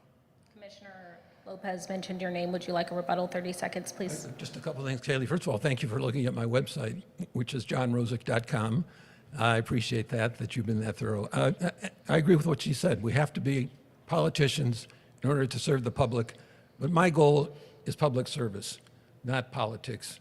That's just unfortunately our system demands. We're not going to, be appointed, although Ms. Lopez was appointed, just coincidentally, but it's required. We do have to raise money, we have to campaign, we have to have a platform and all those things. Ms. Lopez. I rest on my statement that public service is a passion of mine, and I look forward to serving, whether appointed or elected. I will do my best for Lucas County. Thank you. Our next question is for you, Commissioner Lopez. Your website has a video that says our economy is your priority and that you have the, quote, vision and experience required. You are fairly new to this commissioner role, being appointed in January of this year. So what is that vision? Please lay it out for us if you are elected and retain your seat. Most importantly, I'm very excited to say we have now reorganized our economic development department specifically to be run by Lucas County employees. That has not happened for several years now, and retaining and creating jobs is essential. As auditor, I work with businesses and citizens every day to help them find locations, help them estimate the potential cost of operating here with property taxes. And I did that confidentially because they wanted to make sure they were making the best decisions before their announcement. During the recession, when many employers were losing their profits, the market was crashing, they needed assistance and they needed their property values revalued and relooked at again. I did that with them to make Lucas County better and save those jobs. My experience with business, my experience during tough recession times, and allowing them to be successful and get back on their feet will be so helpful. And this experience will help us grow Lucas County jobs and grow and create more employers. Mr. Rosick. Thank you, Caylee. A couple of statistics I think that are troubling for me. I've been in Lucas County for 50 years, and in that time period, from 1973 to today, Lucas County has lost about 65,000 residents. Our population has declined instead of growing at least 65,000 residents in that period. Simultaneously, in the last 25 years, we've lost 25,000 jobs. So we have fewer residents and less jobs. At the same time, we're paying the highest sales tax rate in the state, among the 3 highest sales tax rates in the state. And we also have one of the highest rates of real estate taxes. So we have less people working at fewer jobs, paying higher taxes, while our county government budget has exploded to $1 billion a year. We do need economic development in order to sustain the county economically for the benefit of all citizens. So my goal would be to develop an economy that can support the government that we need, that we want, and also to support our residents in the lifestyle that they wish to have. Sticking with what you mentioned there, this theme is Toledo's non-improvements, as you have said on your website. During the many, many years that Democrats have held most or all of the elected offices in Lucas County, we have not seen any improvements economically, socioeconomically, or geopolitically. That comes, again, straight from your website. But we did some cross-referencing. The Lucas County Commissioners are project partners with the Glass City Riverwalk project. It's brought in millions of dollars to the downtown through the Glass City Center and its renovations as well, which the commission oversees. The commissioners approved also $800,000 to provide medical debt relief to thousands of Lucas County residents. For example, those are just two. Please explain these lack of improvements when we do have things with the Lucas County commissioners that have shown there have been improvements in places. Thank you again for looking at my website, Caylee. I appreciate that. I'm not saying that nothing has been done. We have had good things in Lucas County. We have, the mud hens, the walleye, the park system is terrific, a beautiful library system, probably the envy of many cities in the country. But we've lost jobs. We're losing jobs. We've lost population. We should be growing the population, not losing population. We should be growing jobs, not losing jobs. The Democrats have been in charge for over 50 years, almost exclusively every county office.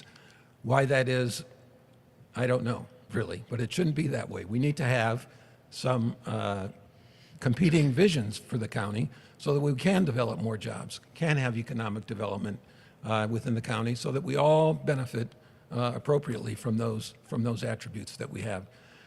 Lucas County is geographically in a great situation. We have the intersection of two major highways in the country. We're on the Great Lakes. We have a port. We have a rail system, and we have an airport.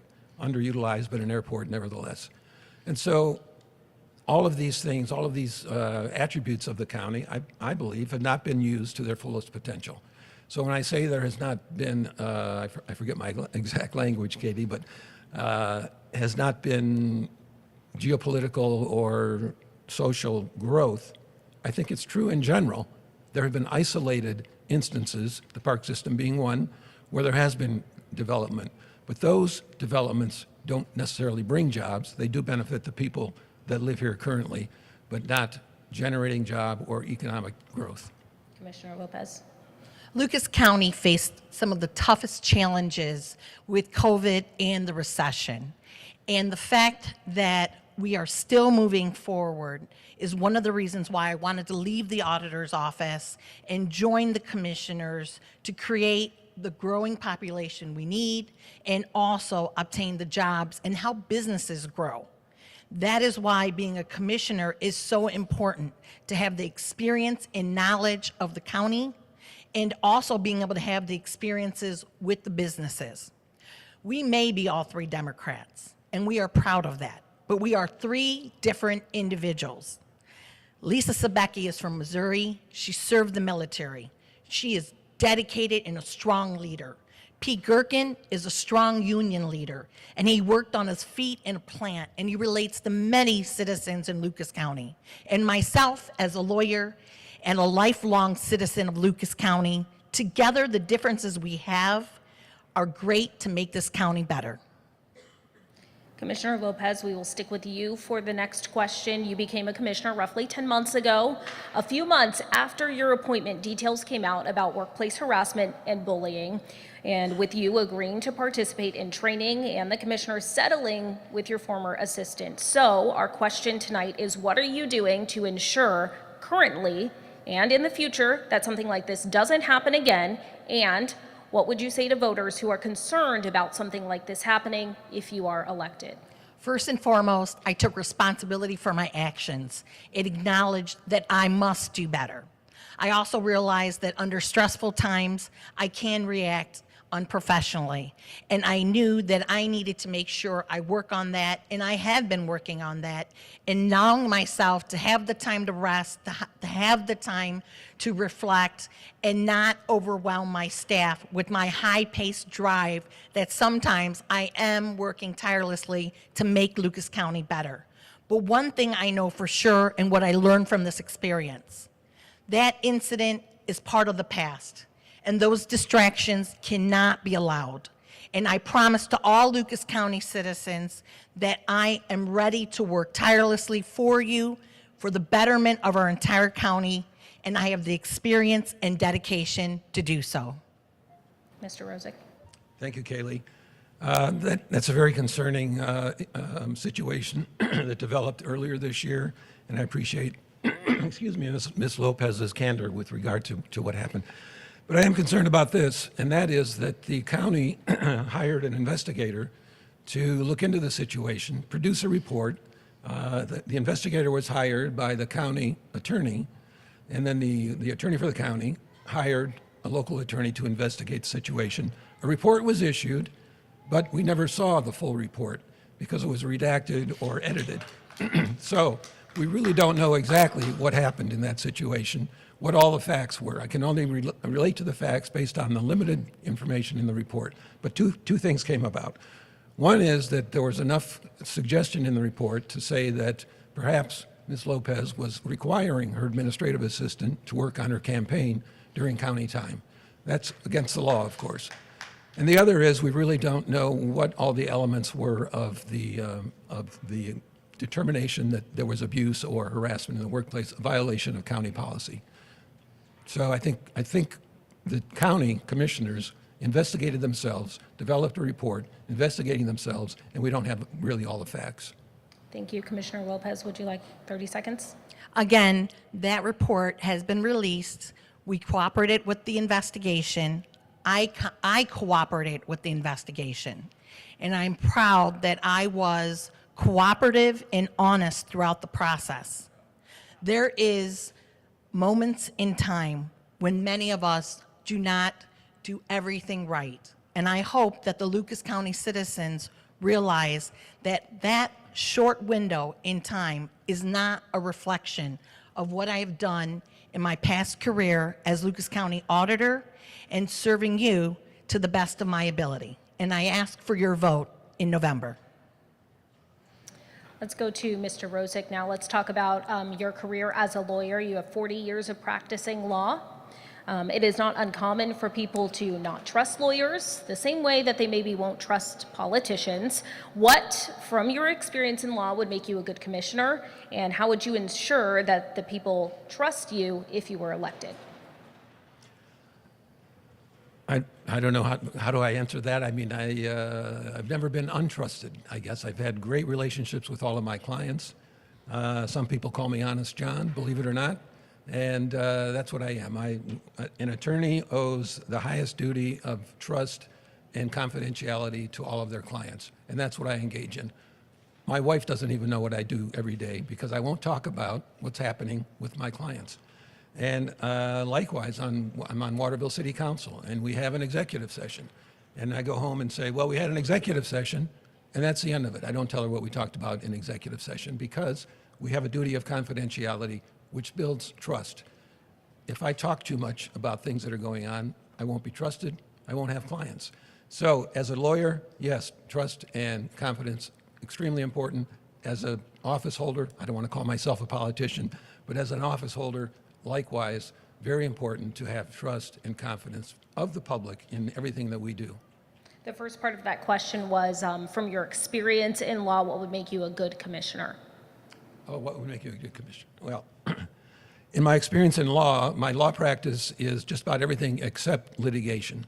So I'm involved in transactions, buying and selling businesses, real estate transactions, high finance, low finance. My practice also centers on income tax issues, tax preparation, tax planning, and estate and probate trust administration. Speaking of trust, I serve as trustee occasionally, and I also represent clients in the administration of estates. So a lot of money is involved in all of my work, and to my knowledge, I've never lost a penny. So I think that prepares me, that private sector experience prepares me. It has prepared me very well for my service in Waterville, service on the Board of Education, and now for the County Commissioner. Commissioner Lopez, 1 minute. As a lawyer, it's essential to be able to know the law and the laws that apply to our offices. That's allowed me to advocate for citizens when the state wanted higher property values, to be able to force them to try to take me to court. everything we do is tied to the law. And so being passionate and an advocate has allowed me to stand up for what citizens want. As a lawyer, you listen to your clients and you defend them and you help them accomplish what they want. And as county commissioner, Lucas County citizens want us to grow. They want more jobs for their children and their grandchildren, and they want stability in our spending so they know we can govern and accomplish all our duties. And they want a county commissioner who is going to be accessible to them. As a lawyer, you have to be accessible to your clients, you have to meet with them, and you have to be available. You can't make decisions by yourself. And as a commissioner, I will include citizens and businesses to represent them. Sticking with you, Commissioner Lopez, we'll talk about your record as auditor. Also on your website for Commissioner, there's a bullet point list saying that you are protecting our seniors, expanding job opportunities, improving community safety, caring for families, and keeping property values fair. Please share the examples of how you have accomplished some of those during your time as auditor and how you plan to fulfill those same things as commissioner if you were reelected. So as county auditor, I hired interns, trying to recruit talented students at the University of Toledo and all across Ohio. Start early and start young to create the next generation of public servants. And I hired diverse interns, diverse backgrounds, from public education to private education, because all of Lucas County is different. So providing those opportunities and recruiting them and allowing them to be county employees. Second, safety. Fraud was happening throughout Lucas County with property transfers. Individuals were transferring properties into other individuals' names illegally and fraudulently. We worked with the police, we worked with investigators to find those individuals and prosecute them to hold them accountable. Third, we also talked about property values. You have to listen to citizens and businesses. They know what they can afford. They know what is too high. They know when property tax levies are too much for them. So we said citizens have to feel it's fair, and then we'll fight on citizens' behalf and businesses to the state of Ohio to make sure they can afford to live and keep their home like my father asked us to do when he became ill. And finally, that's it. Mr. Rosick, you have 1 minute. I'm sorry, Caylee, could you repeat the question? Yes, the question is, I moved it around. 1 second. It was a long one. It was. I had asked Commissioner Lopez to share examples of what she's accomplished during her time as auditor and how she plans to fulfill those accomplishments if she were reelected to her seat. So you have 1 minute for a rebuttal. I can't really speak to what Ms. Lopez accomplished as auditor, although I always had a good experience at the auditor's office when you were there. Having deeds recorded when we had an estate tax. I think you were there for the estate tax provision, Yes. filing an Ohio estate tax. So hard for me to say really what she did or didn't accomplish. I never really had to deal directly with Ms. Lopez because she did have a staff, to take care of all these things. I would say that the most current issue with regard to the auditor, of course, is the real estate tax revaluation, which just came out a week ago, just before the election. I don't know, and I can't say whether Ms. Lopez was involved in that process because it probably started, I would think, before she was appointed to commissioner. So maybe some involvement, and hopefully she'll respond to that. But I think that's the most critical issue currently. There are a lot of taxpayers, a lot of citizens that aren't too happy about the 30 or 40 or 80% adjustment in their property tax valuation. 30 seconds. Again, effective in January when I became the county commissioner, I did not calculate the final values. What we did do, though, is every time there is a sale of property in Lucas County, the auditor is required to receive a conveyance form. Most homeowners or property owners sign that, and then we enter that information into the system so we can monitor the sales in the neighborhoods.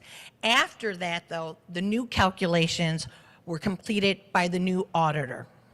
We will stick with Toledo's tax abatement as we were just talking about. We reached out to our viewers. This is one of the questions that they wanted some answers from. So this is a two-part question. I will ask Commissioner Lopez one, you will have a rebuttal, then I will ask you one question, okay? So with the news that the Lucas County Commissioners have approved substantial tax abatement for a large multi-million-dollar company to relocate within Lucas County, this viewer wants to know from Commissioner Lopez, this is your question, how the current commissioners justify that measure considering Lucas County homeowners are facing a 25% or more increase in their property taxes.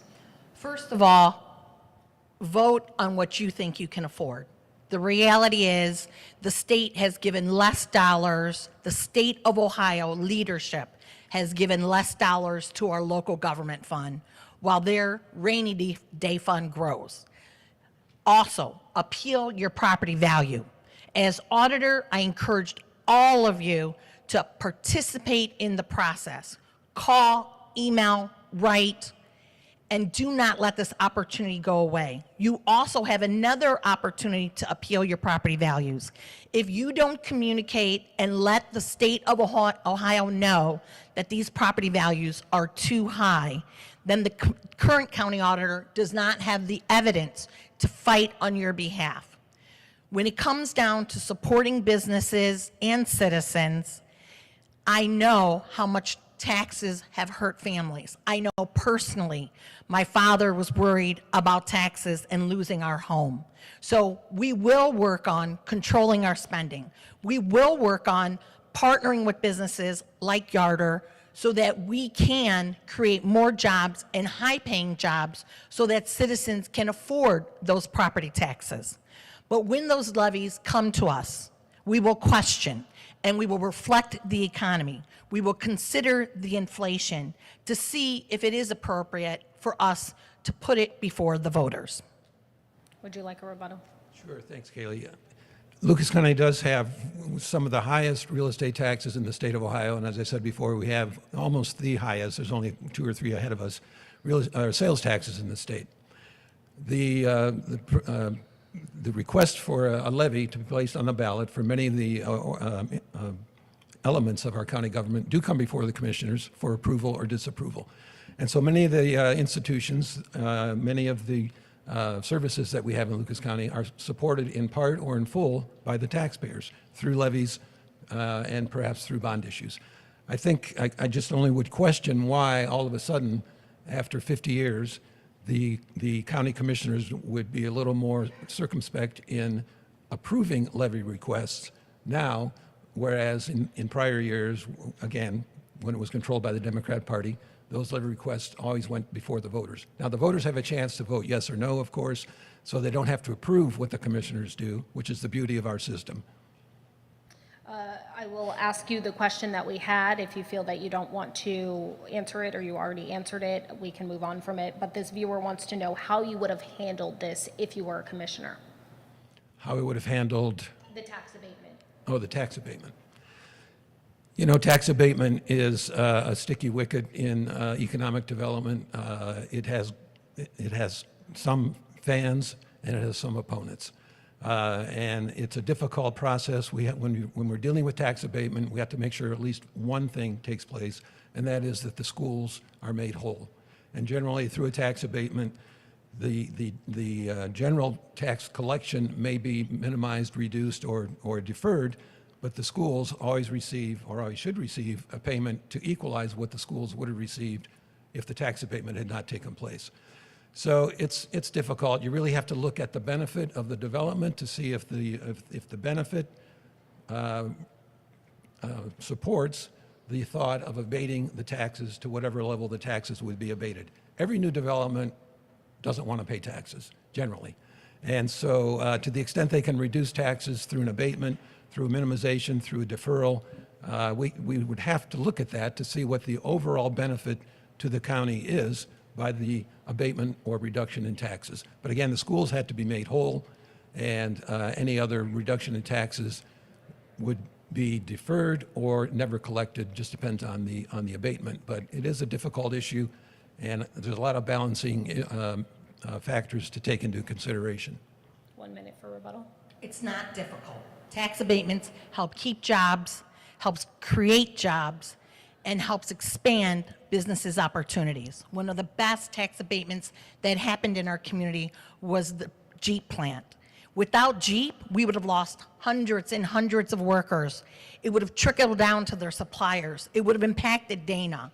When you have jobs and you create good income for taxpayers to be homeowners, to go to the Mud Hens game, to attend the Huntington Center, to go to concerts, it's a wise investment. If we don't work to retain those businesses, another county will.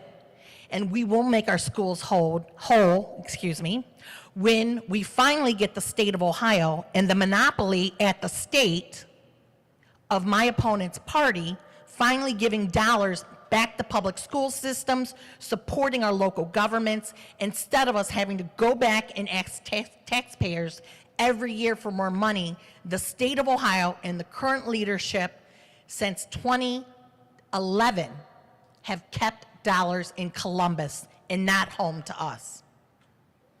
Moving. Is that- Yes. What do I have, 1 minute? 30 seconds? seconds. 30 seconds, okay. Just to clarify, when I say it's difficult, there are a lot of underlying issues that have to be taken into account. I'm not against tax abatement, certainly, because it does develop growth. It does develop businesses. It produces jobs, which benefit the community in the long run. But we have to balance all the factors to make sure that the county ultimately, and the citizens of the county, who we work for, by the way, are being benefited by the abatement. Moving on to the jail now. This is something everyone agrees in our county. This is needed. Commissioner Lopez, you were appointed commissioner late in the process. We know it's run into issues in our area. So what would you do to make this project happen? First of all, I can't guarantee it's going to happen. Just like my father, when we lost his job and his income, you have to make decisions on what's best for Lucas County. It may not happen at the $300,000 million price tag right now. We're going to have to reevaluate our expenses. It may happen later in time, but we would not buy or construct a building without making sure that taxpayers are secure and county government funds are secure. Second, right now, I did not purchase a new car or lease a new car because of the interest rates being so high. If the interest rates are high and the cost of construction are too high, you should not build a jail at this time. And as Commissioner Gerken said before, we have always had a sound budget. Elected officials have always made the necessary cuts to grow Lucas County. And as we're working at the table together with differences, as three Democrats with three differences on how we approach serving government, we have paused the project. That does not mean we're not going to make it happen, but we're not going to put Lucas County financially at risk to build a jail or renovate it in the future. Mr. Rosick. Thanks, Caylee. The jail is an example of the mismanagement that we've had in the county government for over 50 years. I think the concept of a new jail started 10 or 15 years ago. At that time, the estimated budget was about $160 million. And during that time, the commissioners, and I know Ms. Lopez was not a commissioner at the time, but she was on the Budget Commission. During that time, the commissioners explored putting the jail in locations where it really did not belong, out in neighborhoods on the south side or on the north side. And so 10 years passed, and in that 10 years, the cost of the jail obviously has exploded from $160 million to almost $300 million. I question whether waiting for interest rates to fall will not be offset by the increased cost of construction. So I'd like to see what those numbers are that would convince me that if we wait for the interest rates to fall a tenth or an eighth or a quarter of a percent, in the meantime, the cost of construction, it grows, as it did during this interim period, we may be in the same place that we are now. I think what we have to do is either get on the job and get the jail done, or stop wasting taxpayers' money. You have 30 seconds. He mentioned your name. Haste makes waste. We are not going to be forced or rushed into making a huge financial decision on behalf of Lucas County citizens. We will look at the numbers. We're examining them now. My experience on the Budget Commission does not relate to the budget for the jail. As an experienced elected official in county government, I know that. The Budget Commission only approves smaller distributions to other government entities and the health department. Again, we are going to make wise financial decisions for Lucas County. In the previous debate with Commissioner Gherkin and Tom Winooski, we talked about how Democrats have controlled city government here. So this question is for you, Mr. Rosick. Being the Republican running for one of these seats, what are some perspectives that you believe you could bring to this seat? And if you are elected, how do you plan to work with the Democrat wall that we have within the city? Thanks, Caylee. I bring a new perspective to county government. I have years of experience in the private sector through my law practice. I have years of experience in the nonprofit sector. I represent charitable organizations. I serve on boards of charitable organizations. Currently, I serve on the Ohio Higher Educational Facility Commission by appointment of the governor. So I have a lot of relevant experience that will enable me to perform with the county as a commissioner. I think what we have to keep in mind is we don't have accountability now at the county level because everybody is on the same team, if you will. So nobody is questioning, or it doesn't appear that anybody is questioning what's really happening at Government Center. And so I would bring that different perspective, a different viewpoint to county government so that there are competing interests represented in the county. Beyond that, I'm from Waterville. I'm not from Toledo. I'm not from Sylvania. Nothing against Toledo or Sylvania, but I'm from the outlying area. I'm sort of an outsider when it comes to county government, and I've been bring better representation for the townships, the small cities, the villages, and we have more villages and townships than we have cities in Lucas County. So I think we need that representation at the county level, which we haven't had forever. The county has been under the control of the Democrats almost exclusively for well over 50 years, maybe 60 years, maybe more. You could count on one hand really the number of Republicans that have served county government. I think that's unfortunate because I'm a Republican. My preference really would be in the ballot, when you go to the ballot, that it didn't say Republican or Democrat. My preference would be that our name is there, and you can decide if you want to vote for Ms. Lopez, whether she's a Republican or a Democrat, shouldn't matter, or me. She happens to be a Democrat, I happen to be a Republican. We bring different perspectives to the county government, and I think that's the important thing that the voters need to consider. 30 seconds, or 1 minute. First of all, I'm proud that every night when I went to bed as a child, there were two photos that I saw going to bed. One was of the Pope, and the other was of John F. Kennedy. And that's my family's background as a Democrat. And when it came to the spending of taxpayers' dollars, I became more conservative when I truly understood at the kitchen table with my parents how the cost of government and paying taxes can impact lives, and the decisions we make will impact lives. When we talk about a monopoly, first of all, Lisa, Commissioner Gherkin, Commissioner Sabecki, and myself, all different backgrounds, all different ideas to approaching government, and it's making us better. And as my experience as county auditor, many have said I'm fiscally conservative, and at times they said, you sound like a Republican. No, I was a young lady who understood at 14 we did not want to lose our home due to taxes. Let's move Lucas County forward with experience and vote for Anita Lopez. 30 seconds.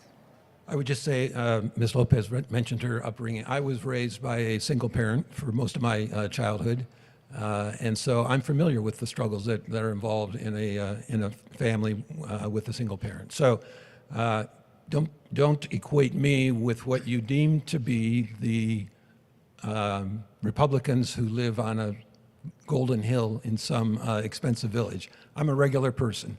I happen to be a Republican. Don't hold that against me. I'm very conservative fiscally. I'm somewhat moderate socially, but don't label us. Don't label us. Vote for who you think is going to do the best job. Thank you. You mentioned your name. Would you like a response? Yes, when it comes to government, when we discuss one-party rule, Lucas County Democrats have never allowed a $1 billion fiasco bribe at the state level. The leadership at the state level are an opposite party. $1 billion was lost, and it's going to fall on taxpayers' backs. Lucas County has never had that type of scandal with a one-party leadership. We have differences, it makes us greater, and it's going to make a better county. Okay, moving on to the next question now. This is from a viewer question. The next couple will be from viewer questions since we are slowly running out of time. So this one says, what is the most important economic decision that needs to be made coming into 2025? I will give you 2 minutes to answer, 2 minutes to answer as well, and then we will do rebuttals. The most important economic decision? A couple of economic decisions of utmost importance. First of all, we have to improve our economy in Lucas County. And we do that through increasing jobs, encouraging new jobs, retaining existing jobs. Retaining existing jobs and helping all jobs to thrive and prosper in Lucas County. So we have a better environment for our workers. We have a terrific labor force in Lucas County, and we need to make sure they're working, that they're working to the greatest extent that they want to work. So the first issue is how do we we must bring in new growth in jobs, new businesses, small and large. It doesn't always have to be a Jeep or a Stellantis. We just need new growth because we've lost so many jobs in the last 25 years. Was there a second element to that, or is it? Okay, I can continue. Okay. The other is to try to reduce our taxes, because taxes impact all of us, whether it's a sales tax or a real estate tax or use tax, a fee, whatever it may be. So I would want to look at the entire budget and see where we can reduce. We have a $1 billion budget in Lucas County, $1 billion. If we can't find 1% or 1/2% to cut that budget every year, whether it's through attrition, I'm not talking about terminating employees. Obviously, payroll is the largest expense, not through terminations, but through attrition. So we can find ways to save on the budget. Maybe it's supplies, maybe it's equipment, whatever it may be. 1/2 to 1% is $10 to $15 million. If we reduce the sales tax 1/4%, as was suggested, Lucas County has sales of $5 to $6 billion a year, retail sales. So a reduction in the sales tax might reduce our revenue $10 to $15 million a year. That would equal what I'm proposing to cut in the budget. So we want to stabilize things, stabilize the budget, increase growth and prosperity for all of our citizens. You have 2 minutes. What is the economic decision that you think for 2025? Right now, we know that Jeep is having challenges. There have been layoffs. We need to make sure we work with business leaders to help stabilize what's happening at Jeep. We need to purchase locally, because when we purchase locally and support local products that are made here, we support our local citizens. Second, continuing to work and offer more opportunities for tax savings, whether it's tax abatements, whether it's explaining to individuals, as I did as auditor, how to work through government and making it easy. I have successfully done that as county auditor. I have met with businesses. I've helped them complete forms. My staff has helped them complete forms. Making the process easy with government so they can focus on making profits and hiring more individuals. And third, something that is so key, what do citizens believe is the most economic development decision we need to make? Talking to businesses, listening to citizens. That's the problem that I discovered when I became Lucas County Auditor. And now, as Lucas County Commissioner, I'm bringing that passion to listen, learn, and apply what citizens and businesses want, not what I want. I serve the citizens and businesses to make the decisions for them. Rebuttal. It's amazing how much we agree on with regard to economic development, but yes, developing new business, encouraging growth, finding jobs for our citizens, all of our citizens who want to work. I suspect they do. Again, we have a great labor force in Lucas County. So our growth depends on what we develop to propel that growth into the future. And it's just not happening right now. As I said, we've lost jobs in the last 25 years. We have not gained jobs. And we've lost residents. We have not gained residents. So we need to stop that so that we don't continue to slide negatively in Lucas County. And that's the first, really the first most important issue that we have. We do work absolutely for the citizens. I'm not in this for notoriety or fame or fortune. I don't need any of that. I don't want that. I want to work for the citizens to benefit their living and their lifestyles. Would you like a rebuttal? Yes. I don't know about notoriety, but my opponent has run multiple times for county offices. So in different offices. I knew as county auditor, watching the spending that was happening and seeing where the dollars were going, but not having any authority over the budget was why I wanted to run for county commissioner. And helping so many businesses and families stay in Lucas County so they could afford their property taxes with the fair property value.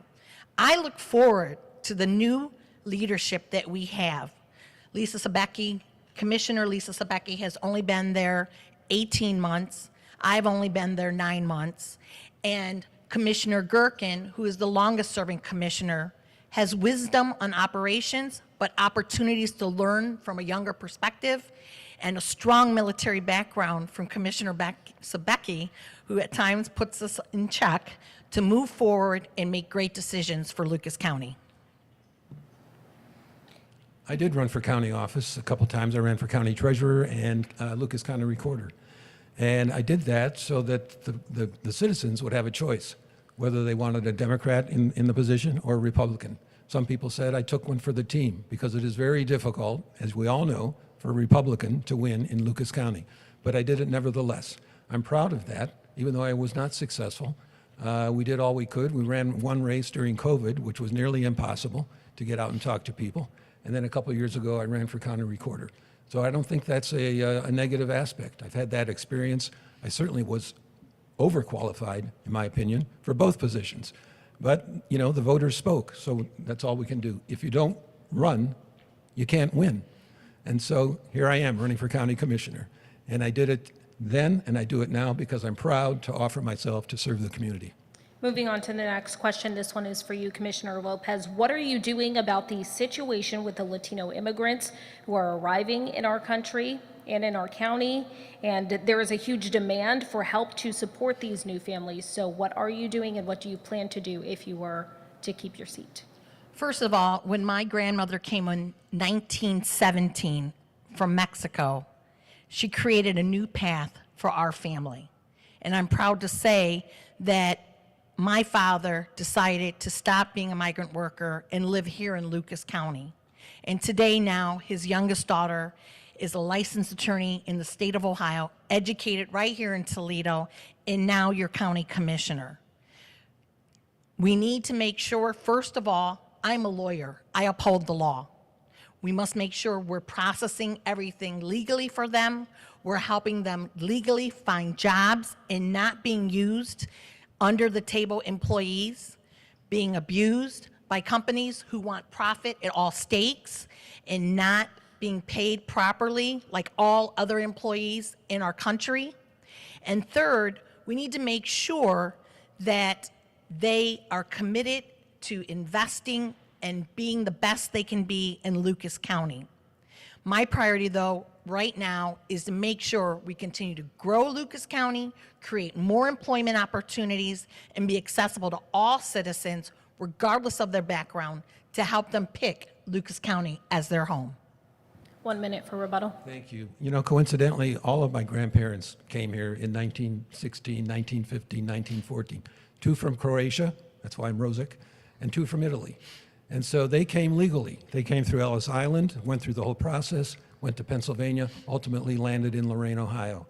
So I'm all in favor of legal immigration. I think we've always been an open country for legal immigration.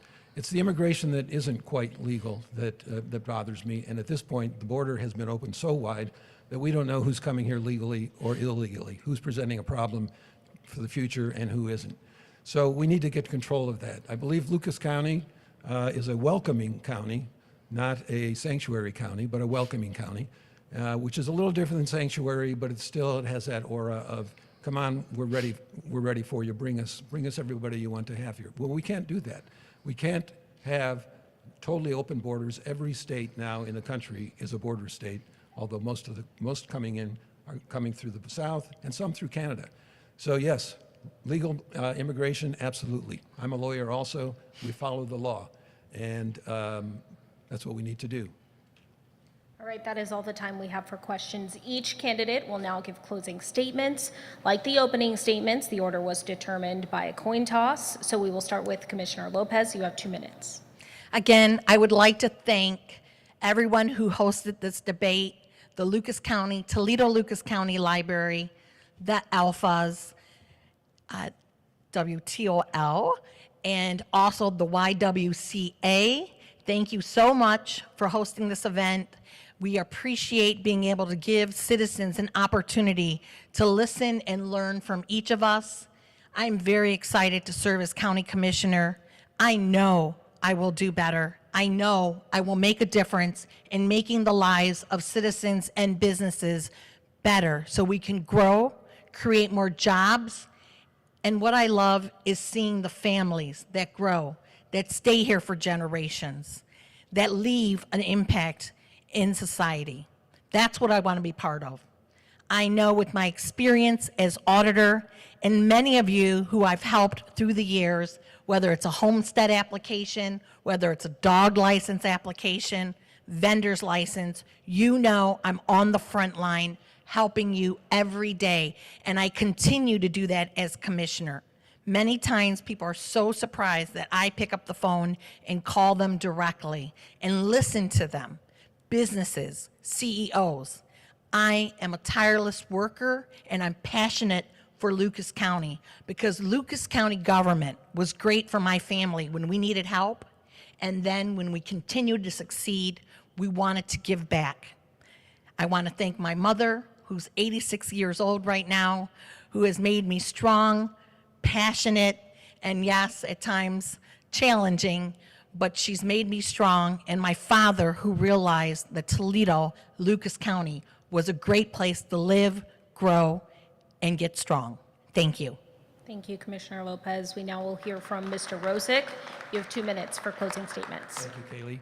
I also would like to thank the Toledo Lucas County Library, WTOL Channel 11, the YWCA, and of course Alpha Phi Alpha fraternity for organizing and sponsoring this event. This has been very informative. I hope you all were enlightened by what we had to say, and you're able to choose between 2 qualified candidates, although I'm more qualified than my opponent.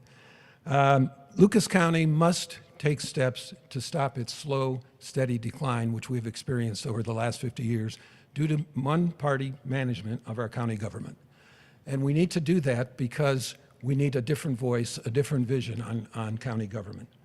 I'm running because I want to encourage growth, encourage new businesses to come to Toledo, Lucas County, small businesses, large businesses, and retain the businesses that we have so that we all can prosper and thrive, so our businesses can prosper and thrive.